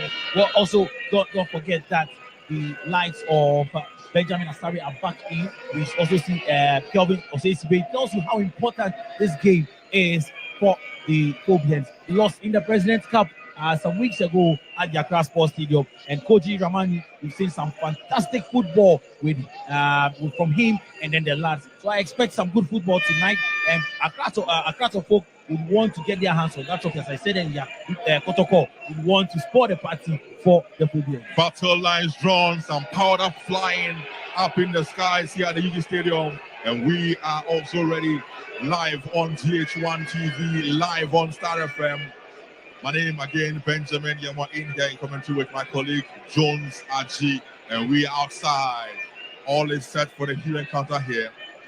It is a Kotoko to tee us off in this all-important clash live at the UG Stadium. Referees Reginald Collins Samoa, Theophilus Akogui, and Seth Ableto. Start on the fourth referee, must say by Gideon Nee Kofi, and we are ready to go. And we are underway at the UG Stadium already. It is Emmanuel Mchi who searches for the on left side. A big boot from him, headed out powerfully by Kelvin Osei, SCB, and out for a throw-in already for Kotoko on the left side. Again, Asiri Patrick throws a long one, he flicked on, and that will be an easy save there for Benjamin Asare. The Black Stars goalkeeper, I'm sure, is looking forward to getting a recall to the Stars team for the upcoming fixture next month against Chad. Every decision made, or of course, everything he will do today, a lot of eyes will be on him, and he needs to carry his team that victory that they really deserve or want against the Porcupine Warriors. Shaibu with a throw-in for Artefuk, flicked on and control of Kampoku. He's on the ball still, but ball be cleared now by Muhammad Ali. Long kick out field, headed on by Karim, who has gone down, but play does go on. The run is on for Karim Martin. Can he get to that ball? No, he can't. It has been cleared though, and out for a throw-in. Referee though will call for the medical team of Artefuk to attend to a player who is down on the TEV. He came off worse from a challenge. We've got a Kotoko defender. Let's look at it there. Zakaria Fuseni, oh, that was clash of heads. Frank Duku, clash of heads with him and Zakaria Fuseni, and he seems to have come off worse. The medical team are attending to him. He looks okay. He's fine. Strong lads they are. Strong lads, and a lot of physicality would be in play. And you see Benjamin Asari showing concern, coming all the way to referee Reginald Collins Samoa and telling him. But then, of course, some quick meetings within the folks of Accra Folk, and then right at the start, we see some men warming up for the Accra Folk lads. Just in case there were issues or there were issues with Frank Duku, but he's throwing for Artefuk, thrown down. On the ball now is Kakari Martin on the right side. Looks for a colleague. He finds one in Abdul Karim, who gets the ball now to Yao Befi Amankwa. Befi on the sideline. Can he go past Askedu? He tries to do so. Ball has been cleared and out for a corner kick. The first one with the action for Artefuk. In a tournament where we've seen a lot of goals from set pieces and corner kicks, I think that our clubs should capitalize on that, and then of course even make sure that we set up defenses very well to eventually improve Ghana football. Corner kick for Artefuk, and already the man who scored last time round, George Paco, he has moved in for this corner kick. Shot one taken, he will find Abdul Karim. Back to George Paco. Paco with a cross. It drops for Muhammad Ali. His connection do not good enough. Out for a goal kick for Kotoko. Right from the training ground, you could see they had an idea there. And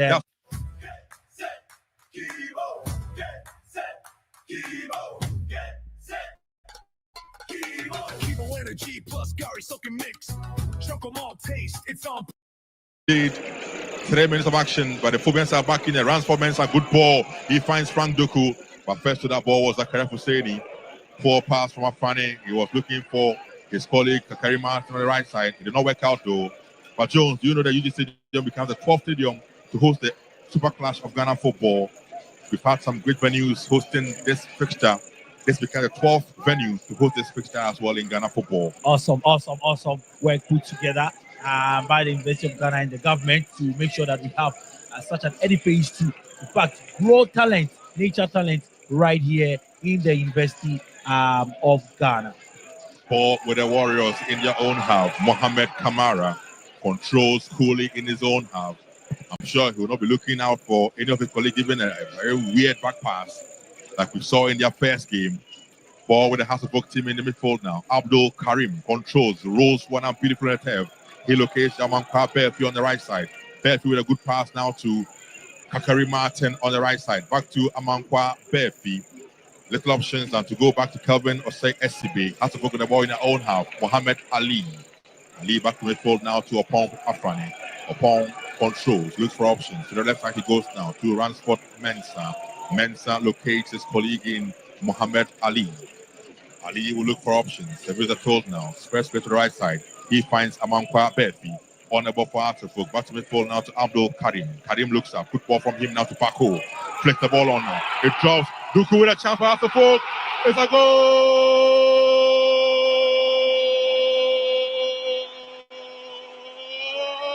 That's goal! Oh, wow. What a way to start the Super Clash. What were they doing at the back? Football watching. Look at it. The flick from Paco was good. Duku ran to it. The canal was caught ball watching. And the count finished on Duku to open the floodgates here at the UG Stadium. Kotoko 1, Kotoko 0. I mean, when you look at that pass infield and the one time flick that went over the head of Zakaria, he was caught ball watching. He didn't know what went over him. And all Frank Duku had to do was follow the ball and nutmeg goalkeeper Kamara. And now Hearts of Oak are up by a goal. Duku with a goal after he scored last Sunday in the Homer World Cup. Second goal for Hearts of Oak. He joined them from Vision FC. Frank Abroa Duku. Ball restarts with Kotoko with the ball in your half now. The shade seems to be shaking at the back of Kotoko. But Crescent's line was straight goal to Mohamed Hussein. Hussein finds Karim. Karim on the ball now. Beautiful play from Karim. Shoots and straight at Kamara, who saves coolly for the fabulous lads. Duku has gone down though. I missed out what happened to Duku. Well, poor one coming in from goalkeeper Kamara. Sees he had an elbow in the face of Frank Duku right after that brilliant shot coming in from the midfield of Accra. And then you see there, poor one from the goalkeeper. Terrible one from Mohamed Kamara. Elbow into the face of Frank Abora Duku. But the referees missed it entirely. In Africa, though, when they go to Africa, there might be VAR, and this will be punished by referees out there. Obviously, he needs to talk to. Very, good goalkeeper, but sometimes he needs to be composed and control his feelings and emotions. But when I think the referees are listening to VAR, we don't have that right here at the University of Ghana Stadium. It is an infringement or drop ball situation. It is for Kotoko, and so Mohamed Kamara, 7 minutes down already, and we have a goal to report on here. And the referee has been called by his fourth official to attend to something on the House of Book bench. But then you can get to see that again, the poor one coming in from Kamara. He had no right to do that. He just have walked past the player, but then I think a card has been shown to the one of the men on the bench for Hearts of Oak has been flashed with a yellow card.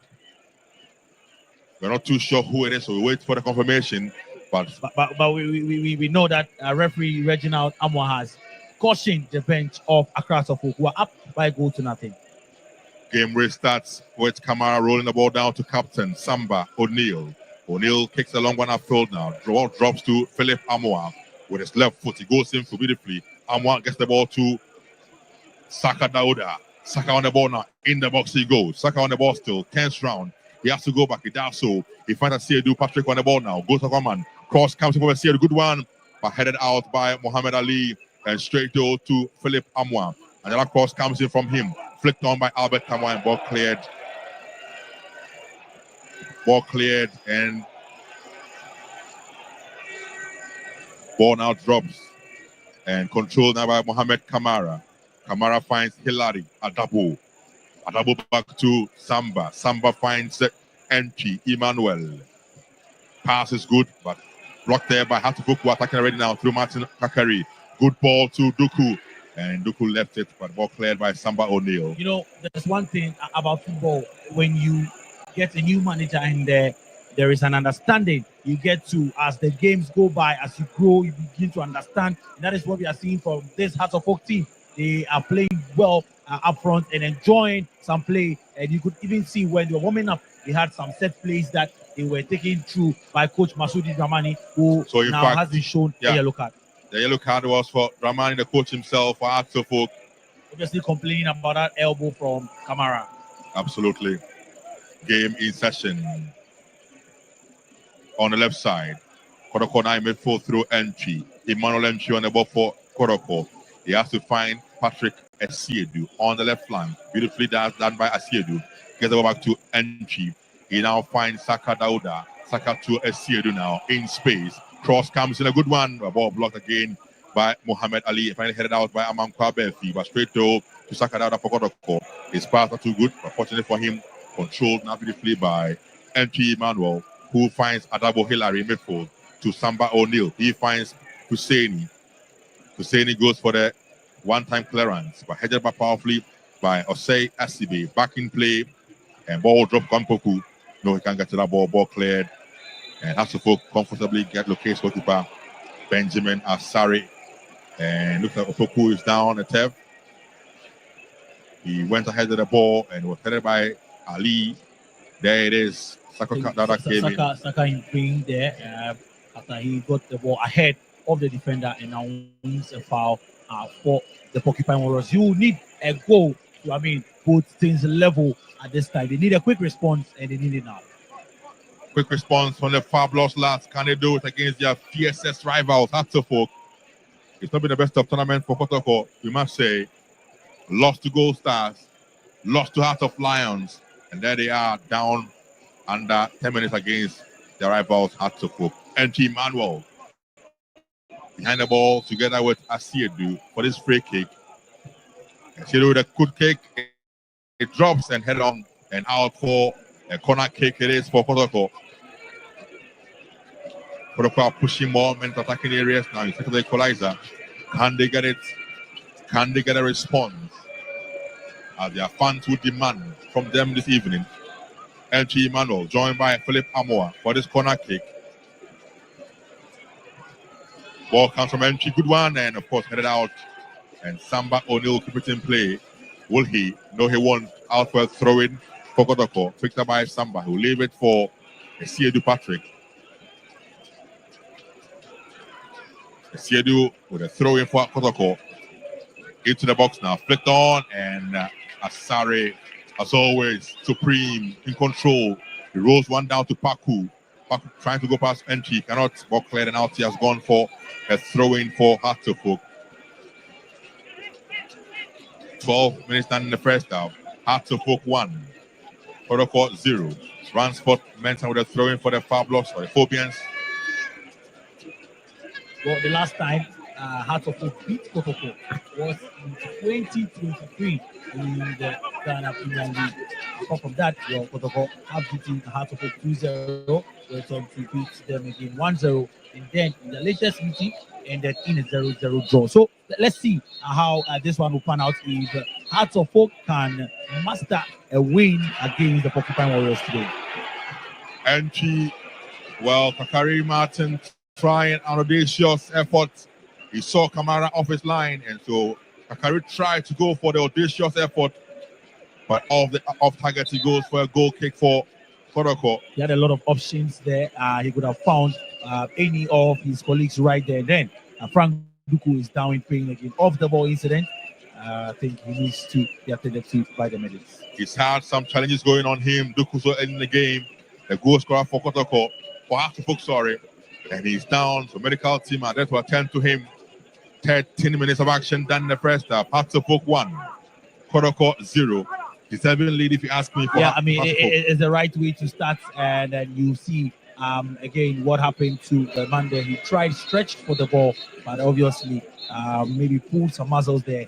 So no wonder he's now in pain. But then across the have started right, and there you see former Black Stars players, goalkeeper, and then Daniel Amate. Yes, Daniel Amate, as well as Patao Dauda in the stands here. Emmanuel Chumambedu also sitting right in front of them here at the University of Ghana Stadium at the Delta Kotoko tournament. But then I think that Akasbook have started right. Kotoko in the past few minutes have shown that they can also get back into the game. If they keep doing what they're doing, Kotoko can get the equalizer soon. Game back underway. Ball cleared by Husseini Zakaria, who seems to be panicking too early in the game. Yeah. Zakaria Husseini, John Kotoko from Brecum, Chelsea this off-season. He needs to step up on this encounter because it seems to be a bit shaky in the early part of the game here. Throwing for Artofok. Ransford Mensah picks the ball up for Artofok. Ransford Mensah. He is the man for the big occasions. He throws one down. A ball in play now with Ali Mohammed for Artofok. He now finds Yao Amankwa Pefi on the right side. Amankwa Pefi back to Kelvin Osei Esibe.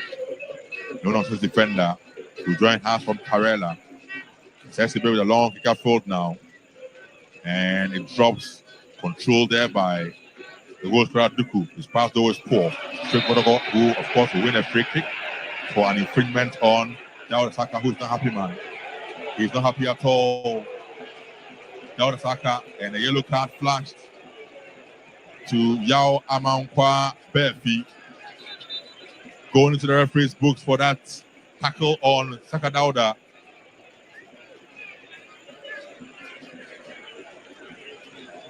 There it is, a confirmation there for you. Yao Amankwa Befi. Right back for Artofok in the referee's book.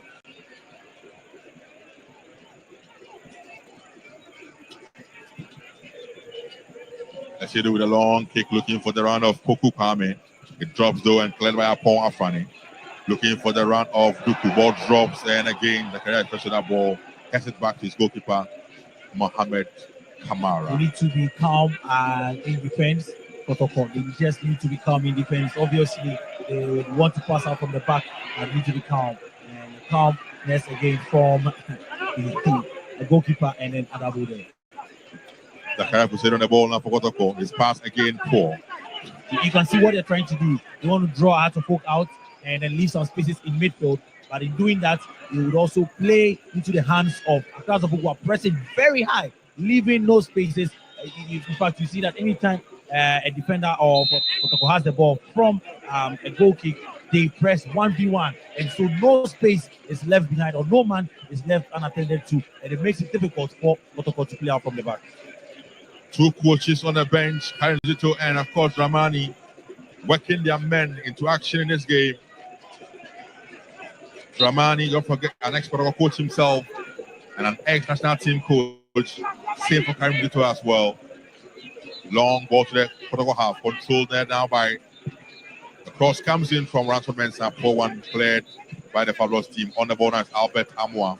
Been quiet so far in this game, but there he is. He's got out though. After ball pass from Afane and throwing considered.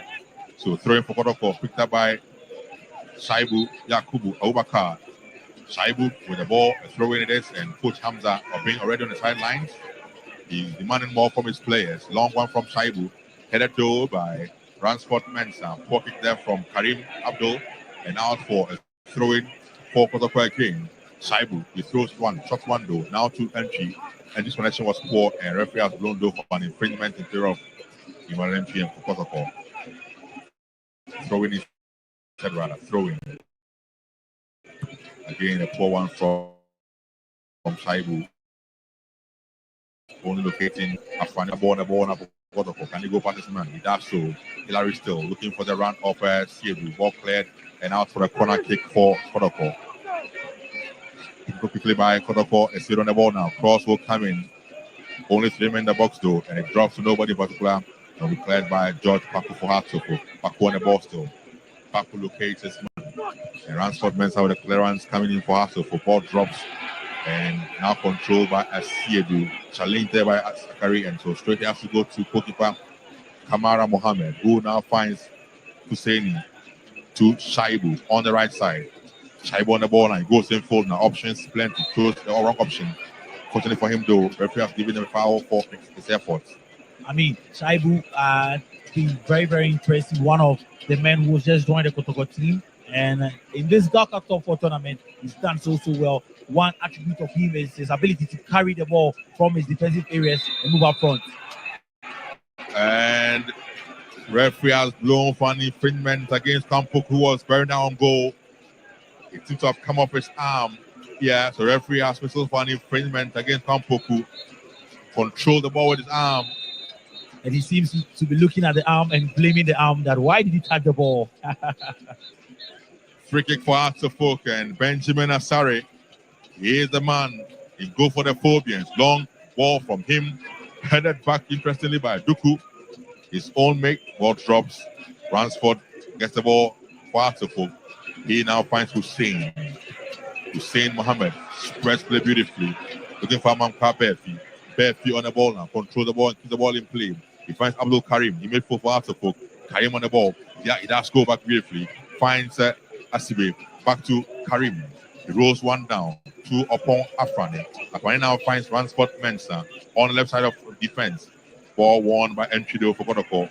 The attack will break down and Kotoko on the ball now through Samba O'Neal to Entry. Locating his goalkeeper Kamara. Kamara on the ball now for Kotoko. Rolls one down to MP Emmanuel. MP Emmanuel goes in full now. He finds Albert Amwa, who's playing so deep in his own half now. Back to Entry. Entry now finds Samba O'Neal on the ball for Kotoko at this stage in his own half, looking for options. He finds one in Hilary Adabo. Adabo down to Zakaria Hussein, who has switched flanks to the left side with Samba. Hussein with a long run looking for the run of Kampoku, and Kampoku again was offside. Clearly offside, and Kumasi and Kotoko are switching to the long balls in there, but you can see he was just a step ahead of Osei Sibe, and maybe he could have left the ball for the other player. Philip Amwa, who was also breaking loose as well. George Paco to Duku. Duku looking for Husseini. That was a poor one from Duku. Attack will break.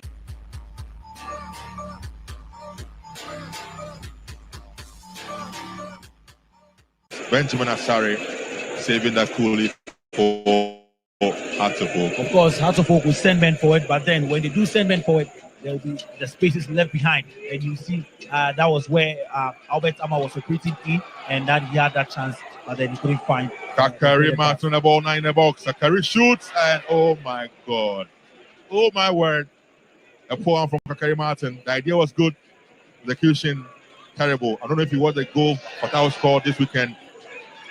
Similar. Yeah, Shaku of Leicester City. Kakari trying to emulate that, but then he still has a lot, close to 69 minutes to maybe get that maybe on target. So folks have the ball again in their half. Spreading play is Karim, but it's ball intercepted and controlled now by Shaibu, who finds Samba. Samba to midfield now to Hilary Adabo. Adabo back to Samba O'Neal. Samba controls and looking for options. Goes in full now to Philip Amwa. Amwa back to Samba, who clears a long one up full and control right beautifully by Albert Amwa. Albert Amwa bearing on goal now. Options very few. Stopping this track still by Muhammad Ali. Impressive play from Ali Mohammed. Yeah, but then again, I talked about Albert Amwa being found in space, and yet again, he's found in space. What happens is that when Kotoko play out from the back, they draw out men who try to press, and then they go long, trying to find men in midfield, and then again, a similar ball to Albert Amwa. This time around, he was crowded by Kotoko players and lost out there. Mohamed Kamara, the goalkeeper for Kotoko, back in goal today after he was replaced for a second game against Heart of Lions, but he's back in goal again now. Was considered ready. And a poor one from Mohamed Kamara. And the coaching staff are living at him on the sidelines. After surveying his options, he decided to go finding the left back Patrick Isiedu, and it was too high for Isiedu. Throwing for Artefok on the right side. So picked up by guess who? Yao. Amankwa Pepi. Reminds me of Amankwa Miracle so much. Amankwa Pepi finds Hussein. Hussein slips.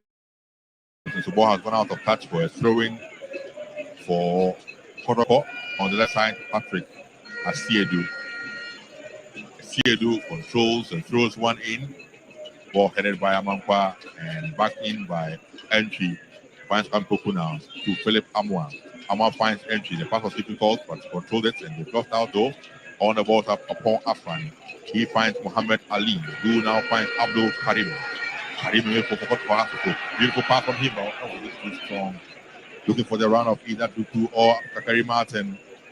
But the pass straight, it goes to Kamara instead of Kotoko. Whoa. You need to be careful at the back. The Kotoko must be careful at the back. Ball in Hasbukau. Again, strong play there from Osayesibi. Kakari on the ball now for Hasbukau. Kakari still, he has men on him. Kakari on the ball. Oh, that was a poor one from Kakari Martin. You could see Frank Duku indicated to him to put the ball in space. He wanted to go in.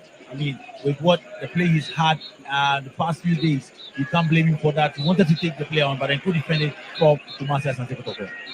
Great defending there from Amam Kabefi again. Win the ball of the player. Duku is burning on goal again now, but keeper Kamara is out. And a save for the Porcupine Warriors. One good characteristic of Kamara is that he times the ball so well. You could see there a good timing from him, and he made sure he grabbed the ball and he repeated the man, but never a foul, and good play from goalkeeper Kamara. Kamara, impressive. Sometimes, just sometimes, he can lose his head. Saibu will locate Samba. Samba to Hilary Adabo. Adabo on the ball now for Kotoko in midfield. He goes into Philip Amwa. Amwa Kevin, beautiful play from Amwa, trying to release Sakadauda. Keeps the ball in play. Oh no, he did not. Out the ball has gone for a throw-in for Kotoko. Brilliant play from Kumasi Asante Kotoko. You see the likes of Aintree coming down to receive the ball, and you even see Philip Amwa also moving a bit deep to receive the ball. In the moment he received the ball, brilliant pass over the defense of Class of Hope. But then this time around the ball went out of play and temporary hold up, player is down. Player is down for Arts of temporary hold up here. Again, looks like it's Duku again. He may just not be fit enough to continue the action here. The goal scorer for Arts of Frank Abora Duku. He has had a number of challenges on him and seems to be suffering from some pain. There he is on the stretcher now, taken out of the field, and I can see some hospital players warming up. The goal again, brilliant flick in there. I don't know if it was intentional, but then a good goal from So the goal scorer will be going out very soon. He cannot continue the action. So Frank Duku, the goal scorer, look at the goal he scored there. He ran past Zakaria Husseini, and with his left foot, a calm and a cool finish to get the opening goal, but cannot continue the action. So he's off. He's off. And coming on is the ever dangerous Hamza Issa. So Hamza is coming on for Frank Duku, who has gone out with an injury. So Hamza on for Frank Duku. Striker out, striker in.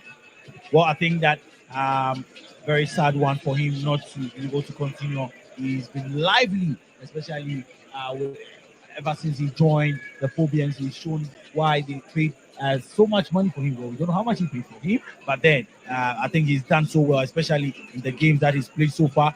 You might not see so much of him, but when it comes to putting the ball into the net, he's been able to do that. Let's see if Hamza Issa can live up to the standard set by Frank Duku. The last time Hamza played against Kotoko, you guess and can know what he did. He scored against Mohamed Kamara at Crown Sports Stadium. Can he replicate same though? 27 minutes done in the first half. Still 1-0 for Kotoko. Kamara rolls one down, pressed, and so he's cleared the ball and out for a throw-in. And look at the bench of Kotoko and the coach Hamza Obin. He cannot believe it. Well, I tell you that they still want to play out from the back. And I think obviously instructions from the coach to play out from the back. But then again, instructions from Heart of Oak as well to press them high. And when they do press them high, if you don't have the composure to play out from the back, then you need to go long. Throw in for Kotoko. The poor one again from Kakari Martin. He's easily robbed of the ball. So throw in it is for the Kotoko side. Patrick Asiedu. Goes all the way back to, again, Kamara. Kamara finds Zakaria Hussein. Zakaria with a clearance, headed down by Saka. Kotoko loses it and has a 4-1 from Issa Hamza. Entry on the ball of Kotoko. It's pass, looking for the run of Opoku. Back to entry. He now finds Albert Amwa. Amwa was looking for the run of Philip Amwa, but ball blocked. And the Province are back on the ball now through Opon Afrani. Looking for the run of Hamza Issa. But first to that ball, though, will obviously be somebody who guided out of touch for a goal kick for Kotoko. Well, right after the goal, we saw the Porcupine Warriors make some incursions coming in, showing desire to get an equalizer. But after that, it's been a series of mistakes in defense for them. And I think it's one thing that they need to work on. There's the Kakato for it's an opportunity for them to learn from their mistakes. But then it is clear that they want to play out from the back. They have the men to do so. Just that sometimes we need more composure, ability to control the ball and prevent some of these mistakes. If not, we go to Africa and meet sides who have sharper attackers, they might concede a lot of goals. Top 4 action for Kotoko has not been the best this season. 3 games. They've lost 2 already and are trailing this game. Not too exciting times for the Warriors ahead of their campaign in Africa. Throwing for us to folk. Yaw Amankwa Befi. Amankwa Befi. Short but effective. Gets the ball to midfield. To a point of funny. Attack breaks down. On the ball now is entry for Kotoko. Spreading play beautifully. He finds Albert Amwa in midfield now. Go deep in his own half. Albert to the right side now. To Shaibu. Controls the ball. Plays the ball on looking for Amwa. The ball has been cleared by Osei and it drops and controlled now by Samba O'Neal to Zakaria Hussein on the right side now. Husseini on the ball still. He finds Shaibu. Shaibu goes in for beautiful play from Shaibu. He goes down. Referee has gone for an infringement for the Porcupine Warriors. Shaibu is a gem in defense for the Porcupine Warriors. Trust me, he's secured that right back position. Defends very well, moves again, has some good crosses, and his ability to come in field, can even play with the right leg, the left leg, right foot and left foot. I think that he's a big addition to that defense of Kumasi Asante Kotoko. Husseini goes in field and finds Hilary Adabo now. Adabo to Samba, who spreads play to the left side now. He finds Saka, but the attack was too strong. And first to that ball, Amankwa Befi recovered briefly there from Saka. And that's when infringement for us to folk. Karim Martin brought down by Patrick Asiedu. So an infringement for the Phobians. That's Amankwa Befi instead again. Amankwa Befi as always ever present and placed on the sidelines warming up for us to folk already. So, see the jacket, giving American vibes here, you know. Goal kick, free kick for us to folk, and aside Benjamin, short one taking, he finds Muhammad Ali. He goes in field now. He looks up for options. Good play from him. He finds Mensah. Mensah finds George Paco. Back to Mensah now. The ball, Mensah on the ball, but ball out of touch already. And even if the ball entered the back of the net, it will not count. Goal kick for Kotoko. Good defending once again from Shaibu Abubakar. You can see him there. He made sure that he didn't even get a touch on the ball, but then the spaces he closed with Ransford to make sure that the ball went out of play and the goal kick. Ball in the area of Hatafok already. Ampuku on it, but he's lost out. Cleared now by Opon Afrani. Headed powerfully again by Samba. Samba finds Saka to Asiedu. Asiedu on the ball still. Looking for the run of Ampuku, but nobody in particular. As is fairly controlled there by Benjamin Asari. Yeah, Benjamin Asari really had to. You have to learn how to talk to AI. Let's be real. Most people over 40 use ChatGPT like it. I mean, they need to come alive into this game, and they're getting some of the midfield action right, but then trying to find the attackers have been an issue. And there again, they win another ball in midfield, Albert Amwa, and then the final delivery. Ball drops from Ampuku now. In the box he goes. He finds Philip Amwa. On the ball, LG shoots and it's been blocked and cleared by Yao Amanka before Kotoko. A chance for Kotoko, but could not make any meaningful out of that. Albert Amwa, so deep in midfield today. Looks for Asiedu on left side. Asiedu on the ball now. Good shot coming in, but flies out and out for a goal kick for Kotoko.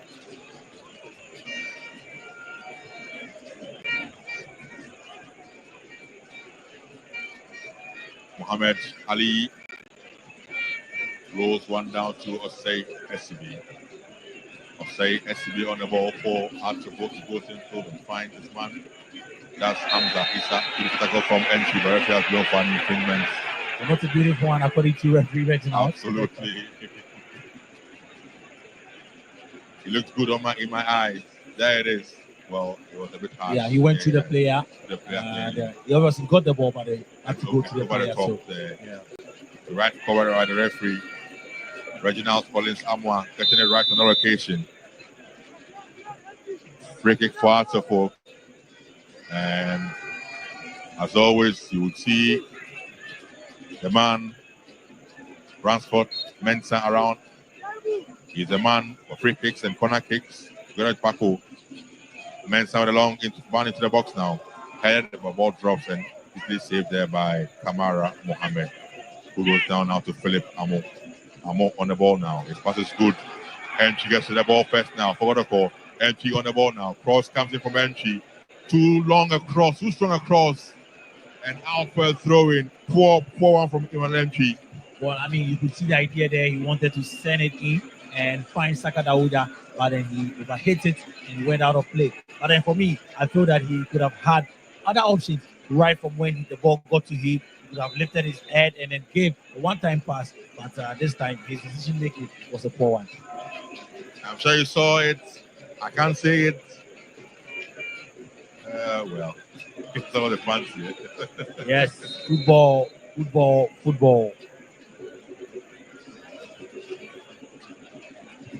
Throwing pass to folk. Yao Amanka if he throws one in. I say this on the ball now. I say this seems to have been pushed, and so an infringement award the Kotoko for a push on Asiedu taken there by Kotoko quickly. And past one. So Kotoko on the ball now through Shaibu. Shaibu's pass straight to Philip Amo. Amo back to Shaibu. Shaibu on the right side. And he go past his man. Yes, he does so. Good play from Shaibu. Ball cleared though and out for a throw-in. You know, Shaibu is not just writing a good report for himself in the presence of Coach Karim Zito, but then he's doing it for the other clubs as well. And then, of course, he's even doing it for the national team opportunities. He's been a revelation at right back for the Porcupine Warriors. Saka on the ball for Kotoko now. Saka, a man on him. Cross is blocked by the Phobians, and Hamza is down on the ball now for Kotoko. Hamza Issa trying to output his colleagues. He cannot. He has however one infringement. Free kick for Kotoko. Hamza Issa joined the Phobians on the junior team, the Ararat side. And I've been ever present for Kotoko for about 2 or 3 seasons now. The Phobian through and through. He bleeds rainbow colors. But I think 37 minutes of play time, and that's Frank to do there being attended to. Obviously, a head injury, and in moments like this, you don't force yourself to go on. And it was just right that you have to call the medics to come to his aid and give him some rest. We don't want any issues of concussions in here. So poor kick from Benjamin Asari, throw in for Kotoko. Asiedu picks the ball up, throws one down to Adabo, Hillary midfield, turns from beautifully. Adabo on the ball for Kotoko, options very few. Picks one up in Entry with a good ball to Kampoku, shoots one, and it is easily saved there. The linesman's flag is up offside against Kampoku. One nice, brilliant 1-2 from Emmanuel Entry and Kwame Poku, but then I think Emmanuel Entry delayed the pass a bit, and Kwame Poku was in motion or was a yard ahead and offside against the Warriors. But then gradually they're building up, just that maybe it's just at the end of the second half. They should have come some 10 minutes ago, and maybe they would have had that shot on target. Long ball headed out by Samba O'Neill and out for a throw-in. Throw-in it is for Accra Hearts of Oak. Yao Amankwa Befi. You recall there was a Yao Amankwa miracle some time back outside of Hearts of Oak, and he is Yao Amankwa Befi. With the ball for Hearts of Oak, he throws one down to Abdul Karim. Back to Amankwa Befi. Back to Karim again now. Wow. Attack breaks down for Hearts of Oak. On the ball is Hilary Adabo. Looking for Kampoku. On the ball now, though, is Saka Dauda. Dauda on the ball. Passes poor. And back on the ball, though, he finds entry. Good ball from him, looking for Kampoku. And the clearance comes in from guess who? Muhammad Ali. Ever calm defender. Very, very calm on the ball always. Karim clears his line for Hasselfolk and out to go for a throw-in. Good again. Brilliant play from the Martians and Kotoko. They are able to find Emmanuel entry in that 10th position. And when you're able to find him there, he is able to lay in the passes. When you make the runs, you get the pass to you. And then, but good defending from Muhammad Ali. Muhammad Ali there, Zakaria Husseini. He finds Samba O'Neill. Samba on the ball for the fabulous fraternity. Looks for options. Spreads to the right side to Shaibu. Shaibu on the ball now. Again, I saw it. Goes past one man. Shaibu goes in for 4 passes from Shaibu. Karim on the ball for He finds out Paku. Paku goes in full now to a power funny, who finds Muhammad Ali. Ali to run for Mensah. Mensah on the ball now.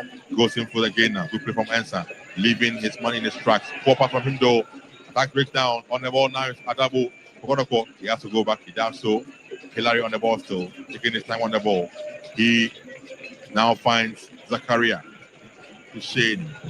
Whoa. Zakaria Husseini with an audacious strike. And again, Hamza Obeng. Well, I mean, overconfident. And, you know, in moments that Kotoko have built up some momentum, have had some good play, and have put in a lot of pressure on the Phobians. I don't think this is what they need at this moment. It should have been a passing field. But then, you wanted to try it like a trust me. Goals that we've seen scored from that angle have come when the goalkeeper is not in post. And a lot of players were in there. But then Zakaria went for the Wayne Rooney style. But it went far off the goal area of goalkeeper. Pampoko loose out. And got to come back on the ball through NP Emmanuel, who finds a double colleague in midfield today. And the guy was saying with the clearance, ball in the area. Ding dong after this thing. Referee, the flag is up. The flag is up to offside. And Ali is indicating the hat must have been an arm or an elbow somewhere in there. Whoever says play will have to go on. Clearly offside, coming in from an offside position and then coming to challenge for the ball. But then good work from assistant one to plus Akuku. Ball in the equal half. Zakaria will save it. Zakaria has a again. Paco on the ball now. Paco finds Ransford. Cross comes in now. Headed out by Asiedu. Entry on the ball with a clearance. A good one from him. He finds Kampoku. Kampoku on the ball now. Control the ball. He has to go back. He does so. And finds Asiedu at left back. Asiedu on the ball now. For the ball in their own house. Samba O'Neill. He comes in through. Looking for options. Very few for him. He gets one. Hilary Adabo in midfield. Hilary on the ball still. Hilary Adabo. What is he doing? Going past one man with ease. Good one from Adabo. Passes on for Kampoku's run. And it's been cleared by Kelvin Osei Asibe. Kelvin Osei Asibe. No nonsense defender he is prepared to. I mean, he's been that man for the occasion for them. No wonder coach started him in this game. They know the threats that Kumasi and Kotoko carry. And in games like this, he's shown that he has that super ability in that 1v1 situations. And then again, he's up and doing. Benjamin Asari captain and grabs goalie for Hearts of Oak. The Black Stars goalkeeper, 33 years old, Black Stars goalkeeper, coming out to save it for Hearts of Oak. And then they play back again. And then again, that 10th position that I talked about, Kotoko finding that ball in that area and men moving forward. This time, Kelvin Osei was up and doing. 43 minutes done. Almost time for the first 45. I tell you what, we're going to have 2 minutes by the time in this first 45 minutes. The referee has blown for an infringement.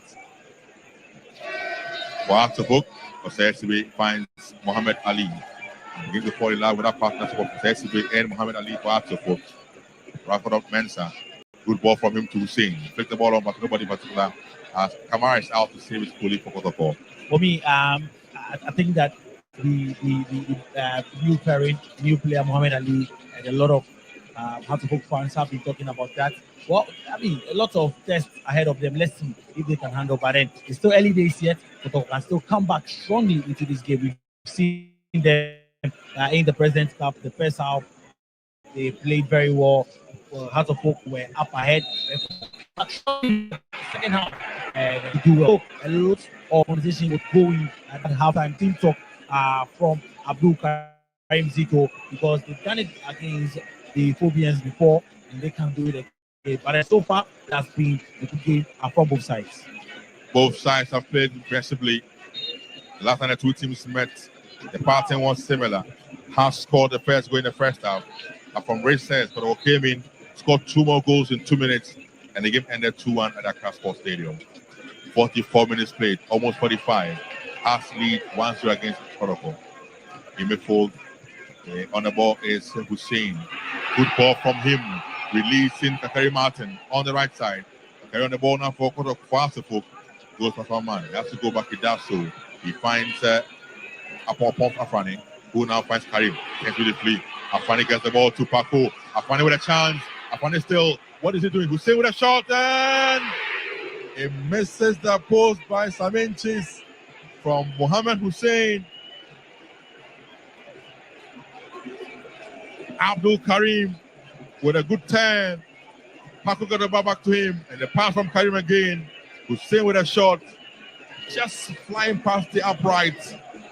Brilliant understanding from this Hatterhook team. I told you that when a team grows under a new coach who has a certain style of playing, when they progress, when they begin to understand, you see that play from him. And this was a brilliant setup from the Hatterhook fans. Just that the final shot went across, obviously coming off his weak foot, but then again, brilliant play for the Phobians. Hatterhook are getting control now. Hussein on the ball for Hatterhook. He finds Karim Abdul, now to Kakari Martin, and Makabe instead. Back to Hussein in midfield. He now finds upon Afrani. Good ball to Issa. Tackle breakdown as Hillary gets to the ball first.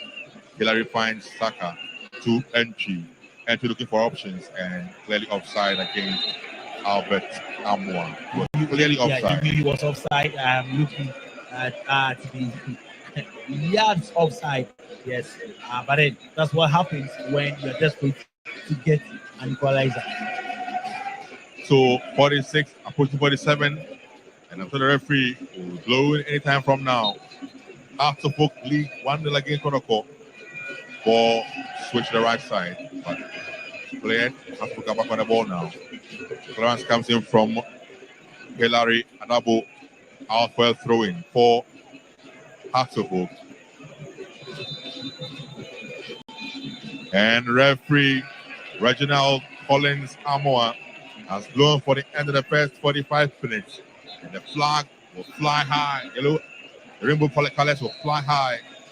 Hatterhook up 1-0 after 45 minutes against their fiercest rival, Kotoko. Good game. And both teams have had moments in possession. Have had some understanding, great understanding. We saw the greatest chance of falling to the Phobians in there. And then congratulations to them. They've done well. But then I think that Kotoko themselves have also shown that they have what it takes to get back into this game. Have had some brilliant chances as well. Let's see what the coaches will tell the team in the second half. If Karim Zito will bring that fire that we saw in the President's Cup the last time they met, and they came back strongly to some displays. They need to calm down their nerves and avoid mistakes at the background. But then for the Hatterhook fans, they can go on and jubilate at this moment. So that's the end of the first 45 minutes here.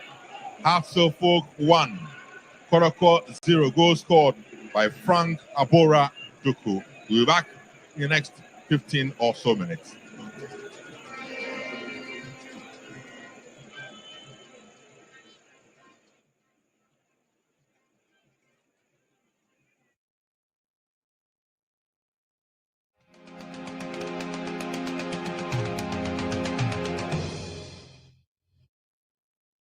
All right, so that's the story there in the first half at the University of Ghana Stadium. It's Accra Hearts of Oak leading by a 2-0 against the Kumasi Asante Kotoko. Duku getting that beautiful goal there. So there you see it. This was how the goal came about. And then nutmegging Kamara there in the very first half. It started early, and then that's the story so far. So you're back here in the studios. I'm still here with the legends. I'm talking about Yao Amankwa Mereku and Eric Bequin. So let me start with the Yao Amankwa Mereku. The way he said thank you, he's expecting, he needs to talk first.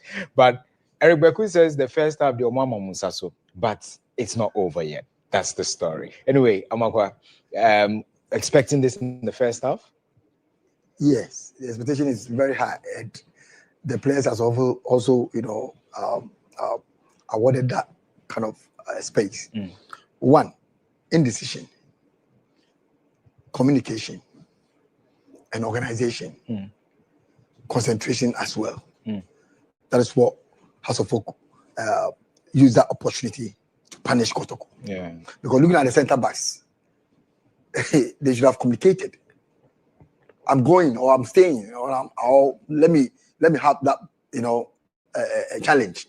But then they were all watching, and so fortunately for us, we used that opportunity to punish them. I think the goalkeeper also delayed in the post. Okay, Kamara delayed in the post. He should have attacked the ball immediately. He saw that his center defenders were catch on guard. You know what I'm saying? So for me, I think kudos to House of Folk players. I like their confidence. I like their demeanor. I like their approach that they have exhibited so far. And for me, I think they should have had more goals. Okay. For me, it should have been 2-3 goals. But then maybe the one it's manageable, and we're going to make sure in the second half, because normally if you watch Hearts games now in the top 4, the second half they also come up strongly. You know what I'm saying? So for me, I'm hoping that with that confusion in Kotoko setup, we'll just utilize those mistakes of Kotoko and then punish them with that. Eric, what are they not getting right? If you're a player, would you say that there probably might be something in the dressing room, that there's something really not going on well? Is it a problem, or what is really not going right? I'm even shocked, because they don't look like they are in for something, and the players don't look okay.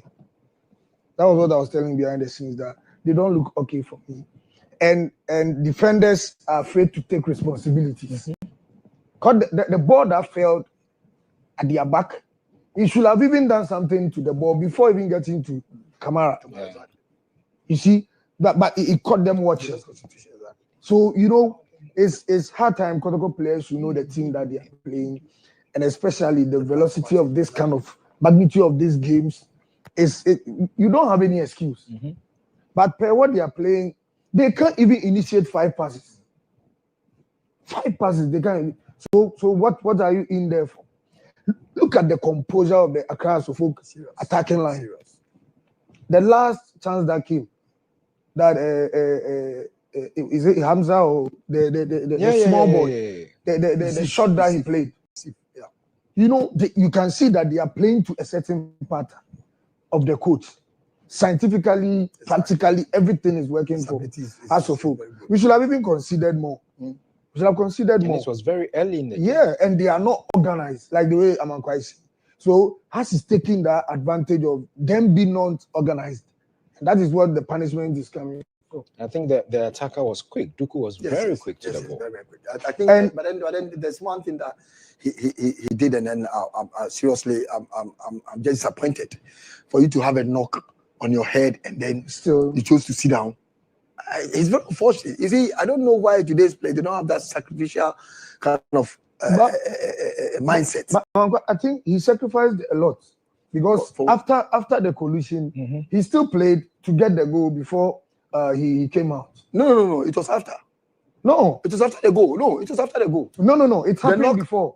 The knock. Yeah, he had it at the back of his head. After the goal. No, it was after the goal. No. Oh. He scored before he had a knock from Kamara. He had a knock from Kamara. Yes. Then he had to go. No, not that one. I'm talking about the knock. That's a knock that he but when chose to sit down. When he went to the bench, if you were watching the bench, they were putting eyes. I understand. Understand. That's what happened. He did his best to play. When we played, the President's Cup, it's the same thing that happened. And I was giving a typical example that Asari was having malaria. That is one. And two, during the game,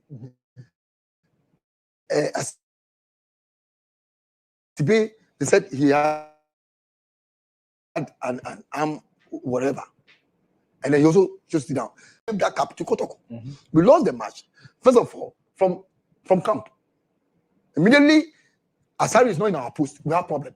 Okay. So 40% lost already. And then Asibe, who is now our strong man in our defense, also went out. So uncle.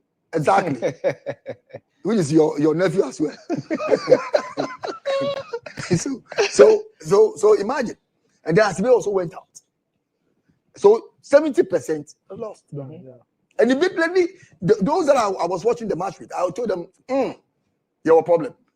Within 3 minutes, and the goals started coming. So what I'm trying to say is, and this time too was 4 minutes. Yeah. Exactly. So what I'm trying to say is that immediately as defenders, you lose concentration. You have a problem. And this is what I'm talking about. They couldn't communicate. They couldn't organize responsibility. Exactly. So for me, what I'm saying is that when there are some crucial matches, you don't afford to kind of the platform that you are finding yourself. You should not let things go like that. Definitely. Because for me, if Asari even if Asari is dying, our time, and Samaji was my roommate. So if Samaji should tell me, this match, I have malaria, I cannot keep. You will not keep what? No, he knows what. He will not keep what? So who should go and keep? No, you are thank you. I will ask you, who should go and keep? And immediately I tell other colleagues, they will come and say, Sammy, Amakwase, you said blah blah blah. You will not keep. So who should go and keep? You keep. Yeah. Because you are our number one. Because therefore, if Asari is dying, it should be put to the coffin and come and place in the post. No. You see, it's very serious. Come and place in the post. Because Asari's coffin alone, Opoku and Albert see Asari's coffin alone. It's scary. You know what I'm saying? So you don't afford to say malaria, therefore you will not come and keep. And that is what this guy has done. That a knock on your head. Yes, as blood was applied on his head. Yes, but then, boss, this match, you have to die a little bit for parts of hope. That's what I'm coming for. Amankwa, one thing you need to understand now, even the referees have been warned when it comes to collisions. But it's not someone collision. has problem. It's not collision. It's a knock. I wish we can get the video. Exactly. The 50-50 ball that he had. No, it's not a 50 ball. No. So guys, we'll definitely go for the video, but then let's quickly go over to Mo Shaban. And I think he's brought the drawing board. He wants to do something a few on it. So Mo, carry us through, and then let's find out what's really you have for viewers. Yeah, so I want to do this exercise with the legend Yaman Kwameku, and we'll look at the statistical aspect of the game and its impact. Let's not forget that before the start of the game, I said Hartlepool and Didi Dramani have scored in each of their games. So it was obvious Haas was going to score. But then Frank Ibura-Duku scored for Hartlepool in his first game, and again, he's managed to score again for Hartlepool anytime he starts. So an advantage for the Phobians. It's been a while that they've signed a striker who is a goal poacher. He signed from Vision FC, and last season he did not score so many goals, and it became a debate. A lot of people were talking about Frank Ibura-Duku, that a striker that scored 3 goals in the just ended season, how was he going to fit in the Hartlepool setup? But the coach really knew what he wanted to do with Frank Ibura-Duku. Now, let's not forget that the last time Didi played against Kotoko as a Hearts coach, he scored the first goal in the second half. Kotoko equalized and won by 2-1. So for the second time, Didi Dramani is scoring the first goal against Kumasa Santi Kotoko. I'm sure when we go to the drawing board in the dressing room, he's going to tell the boys, this time we need to avoid conceding that 2 consecutive goals we did in the President's Cup. I'm sure that is going to be the discussion in the dressing room. Now, we go back to 1980 to 1982. It was when Kotoko dominated against Hartlepool, and it was 7 consecutive games when Heart of Oak failed to win one. But then this time it's 6 consecutive games. So let me take Legend through it. We spoke about it. We have to make emphasis. The 2023-24 season, before that, 2022-23 first leg ended in a draw 0-0. Second leg 1-0 for Heart of Oak. Then Kotoko took over. The 2023-24 3-2 in the first round, 2-0 in the second half. And then Mukwala scored in the first round, scored again in the second round twice. And so he had 4 goals against Heart of Oak that season. Then the following season, which was last season, Kumasa Santi Kotoko won the first round. And then the second round at the Accra Sports Stadium ended in a draw. And that was when Coach Abdul Karim Zito took over the team. Then they won in the Democracy Cup and also in the President Cup. 6 matches, 5 wins for Kotoko, 1 draw. And if Heart of Oak are able to win this game, then they are going to break that jinx that in 1980 to 1982, Kotoko dominated 7 consecutive games without Heart of Oak winning, even one in all competitions. So we are looking at how the record is going to go this time around. Now, let's look at the drawing board. The goal, we saw 15 passes build up to that goal. And the question is that, what was Zakaria Hussein and Samba O'Neil doing at the back? So we look at Kotoko, we look at Heart of Oak. Now, the build-up was smooth, and so we looked at how they build up to the goal. And so, so this is the ball. And so we're looking at how Heart of Oak were going to play. They were going to make an impact in the game. Now, Kumasa Santi Kotoko, we saw their back four. We spoke about it. We knew that Patrick Esiedu was going to play from the left, then Shaibu from the right, Samba O'Neil, and then Zakaria Husseini as 2 center-backs. Zakaria joined Kotoko from Brekum Chelsea, and he has been the captain of Brekum Chelsea, so well-experienced. Samba, this is his 2nd season with Kumasa Santi Kotoko. We look at how Heart of Oak built up to the goal. And it was interesting to see how the Phobians managed to get the advantage over their opponents. And so it was really a difficult one, and the Phobians had the advantage over their opponent. The build-up, 15 passes, and so we saw something like this. It started from the left side where Heart of Oak dominated the header. He brought the ball back to the midfield. He went back again. He moved here. Then they decided to lob the ball to Abdul Karim. He brought the ball in, and a pass to Frank Iburaduku. And that was the final touch to the goal. And then we're looking at how Frank Iburaduku was going to convert that chance. And the big debate, how Heart of Oak managed to build up to that goal. 15 passes from goalkeeper Mohamed Kamara, who gave that long balls. And so when Mohamed Kamara gave that long ball to Heart of Oak, then Heart of Oak left back Ransford Mensah took over the ball, decided to make a pass here. Then he came to the midfield, dominated. Then Frank Iburaduku was already in the around the goal area of Kumasa Santi Kotoko. But we asked the question: the two centre backs who were defending these people, the 2 centre backs of Kumasa Santi Kotoko, what were they doing? They had the opportunity, but Frank Iburaduku was very fast, very smart, and he has been the player for Heart of Oak. But then credit to Abdul Karim, he's managed to control the midfield for Heart of Oak. If you look at the Heart of Oak Kotoko President's Cup, the biggest issue of Heart of Oak has been number 6. And so the player to control the game, for Hussein and Paco George to take charge of the game. And for the first time in 2 seasons, I don't know if the legends will agree with me, Heart of Oak are playing without any pressure at their defense. Anytime Heart is playing, is either Kevin Osesibe the man of the match, Benjamin Asari the best player, Kevin Osesibe man of the match. This time, it is open. The midfield of Heart of Oak controlling the game. But again, I'm sure the legends will agree that the 2 wing backs are key in their performance, and that is why Hearts have more men. You are the man of the match. Where do you go from here? I'm going home to my jollof with Kivo 100% natural, very plus. My jollof is always jollof. Kivo introduces first ever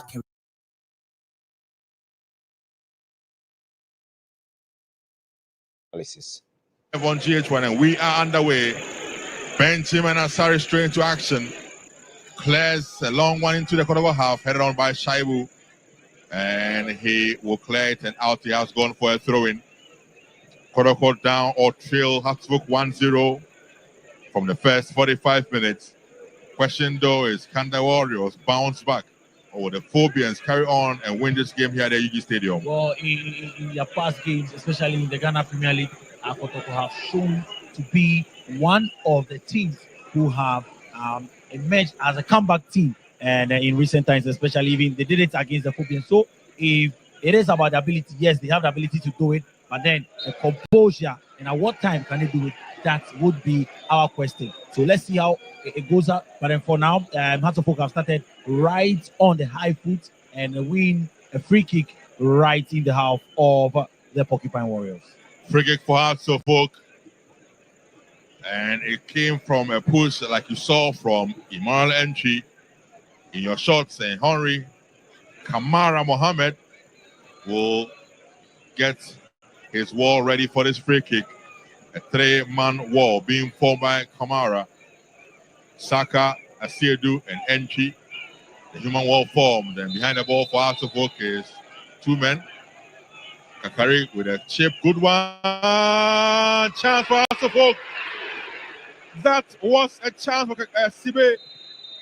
Oh, my word. Free opportunity for Muhammad Ali instead. And he was caught in two minds. And chance goes up again. A great set piece from Karim Martin. Yes, and then of course Accra of Folk. One thing I've realized about them is that they just don't want to send the long balls in, but then they try to have a set play, something from their training ground. Albert Tam on the ball now, cross comes in from him. Esibir slips, recovers to clear the ball though, and finally has been given a big boost there by Abdul Karim. Straight to Kotoko's half, and O'Neill finds Kamara. Kamara rolls the ball back to Samba. O'Neill. Samba on the ball now for the Warriors. So live on GH1 TV, live on Star FM. We are streaming live also on YouTube. So if you're watching us around the globe, Super Clash is what we are witnessing here. Kotoko down 1-0 against Hasselhoff. Philip Amo on the ball now. Long one across from him. Headed powerful though by Yao Amankwa Befi. He finds Karim. Beautiful play from Martin Kakari. Back to Abdul Karim. Karim on the ball now. Posting full to Hamza Issa. Issa on the ball now. A ball will be cleared beautifully there by Samba O'Neill for the Porcupine Warriors. When Accra Folk have a lot of space, you see that we have winning runners and the ability to find their colleagues in that 1-2 formation, and it's good football. Even any applause from the fans here. So some great football from Accra Folk, and now the Porcupine Warriors themselves have resorted to the long balls, trying to find men who are making the runs. Shaibu goes in, he's stripped. It's an infringement for Kotoko. Shaibu, Abubakar, and a yellow card flash to Ransford Mensah. There it is. Shaibu is always full of energy and confident on the ball. Stripped there by Ransford Mensah for an infringement for Kotoko. Very, very intentional from him and a deserving caution from referee Reginald Amo. Now talking about free kicks, let's see how the Porcupine Warriors would have this one. What minds do they have? What plans do they have? Because we've also seen some brilliant set plays from the Phobians. Maybe the Porcupine Warriors would have one of their own, and then of course confirmation of that yellow card. El Poku again in the tete-a-tete with Entry. Can Entry Emmanuel, who is there behind the ball with Esiedu, work some magic? Reminds me of the early 2000s when Kotoko had Steven Tiko drawing their fold. I recall at the Obayara Stadium, a free kick from a similar spot from the right side. He bent one in over Samir J, who was then in go for Actopok. I recall that game so well. But this time around, though, it is Entry, Emmanuel, and Esiedu who are behind the ball for Kotoko. The human wall being formed. The other two men are plotting and planning. Benjamin Asari is ready as well in his goal, getting his wall ready, well placed. The human wall form. It's okay, he says. Yeah. We are good to go here. Hussein and Pakua in the wall for Atofok, Esiedu and Entry. Who will it be? Looks like Entry with the ball. Good one. It drops in the area still though. Headed out there by SCB. Referee has blown for an infringement for high foot against Kotoko. for Samba O'Neill. Good one. We talked about them taking advantage of their set pieces, and I think that it was a great one. The ball came in, heads went up, just that the defensemen were up to the task, and then the rebound from the captain, well, overhead kick went, and Look at Karim Zito, pensive. Meanwhile, Hassa bringing on substitution. Abdul Karim out. Rafael Amponsa has come on. Rafael Amponsa was so impressive when these two sides met in the President's Cup for Hearts of Oak. He's back in action, replacing Abdul Karim, who has had a very decent game, if you ask me. Benjamin has had a long kickoff straight to Samba O'Neill. Samba will have to locate goalkeeper Kamara. Congo to Guinea. Guinea on the ball. That's Kamara from Guinea. Looks up for a long one. Sends a long one upfield now. Ball lands. Headed out by Amankwa Befi and straight to Benjamin Asare.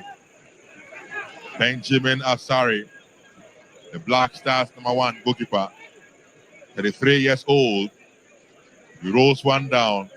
He locates Calvin Osei Esibe. Esibe with a long kick upfield. Headed powerfully out there by Zakaria Fuseni. Out for a throw-in for the Phobians. Well, I think that we've seen that introduction of Rafael Amponsa into the fold of the Phobians, and it tells you the intentions of the coach. And I won't be surprised if Coach Abdul Karim Zito would make a substitution of his, because he needs a goal and he needs it very fast. David Opon finally with a beautiful play there. He finds Kakari Martin, and ball be cleared though by Esiedu for a throw-in for Hearts of Oak. Martin Kakari being marshaled there by Patrick Esiedu. Not leaving him even an inch. Jao Amankwa Befi picks the ball up for the throw-in. He throws one now looking for Hamza. Isa will turn his back inside out. Cross comes in, blocked though, and out for a corner kick for Hearts of Oak. Another set piece situation for the Phobians. Let's see how they tackle this. But then I talked about our coach Karim Zito bringing on men, and you see some of the substitutes, they're warming up, waiting to get onto the field of play. Corner kick for Hearts of Oak, and they have got men in the box to look for. Kakari, I see Hamza and the others in the box already.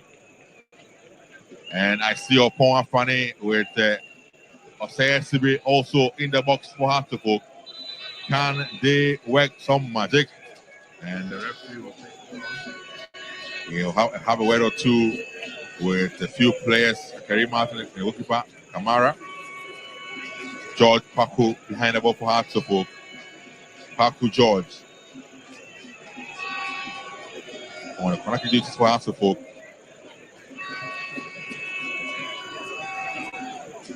The referees are having some words with the players in the box.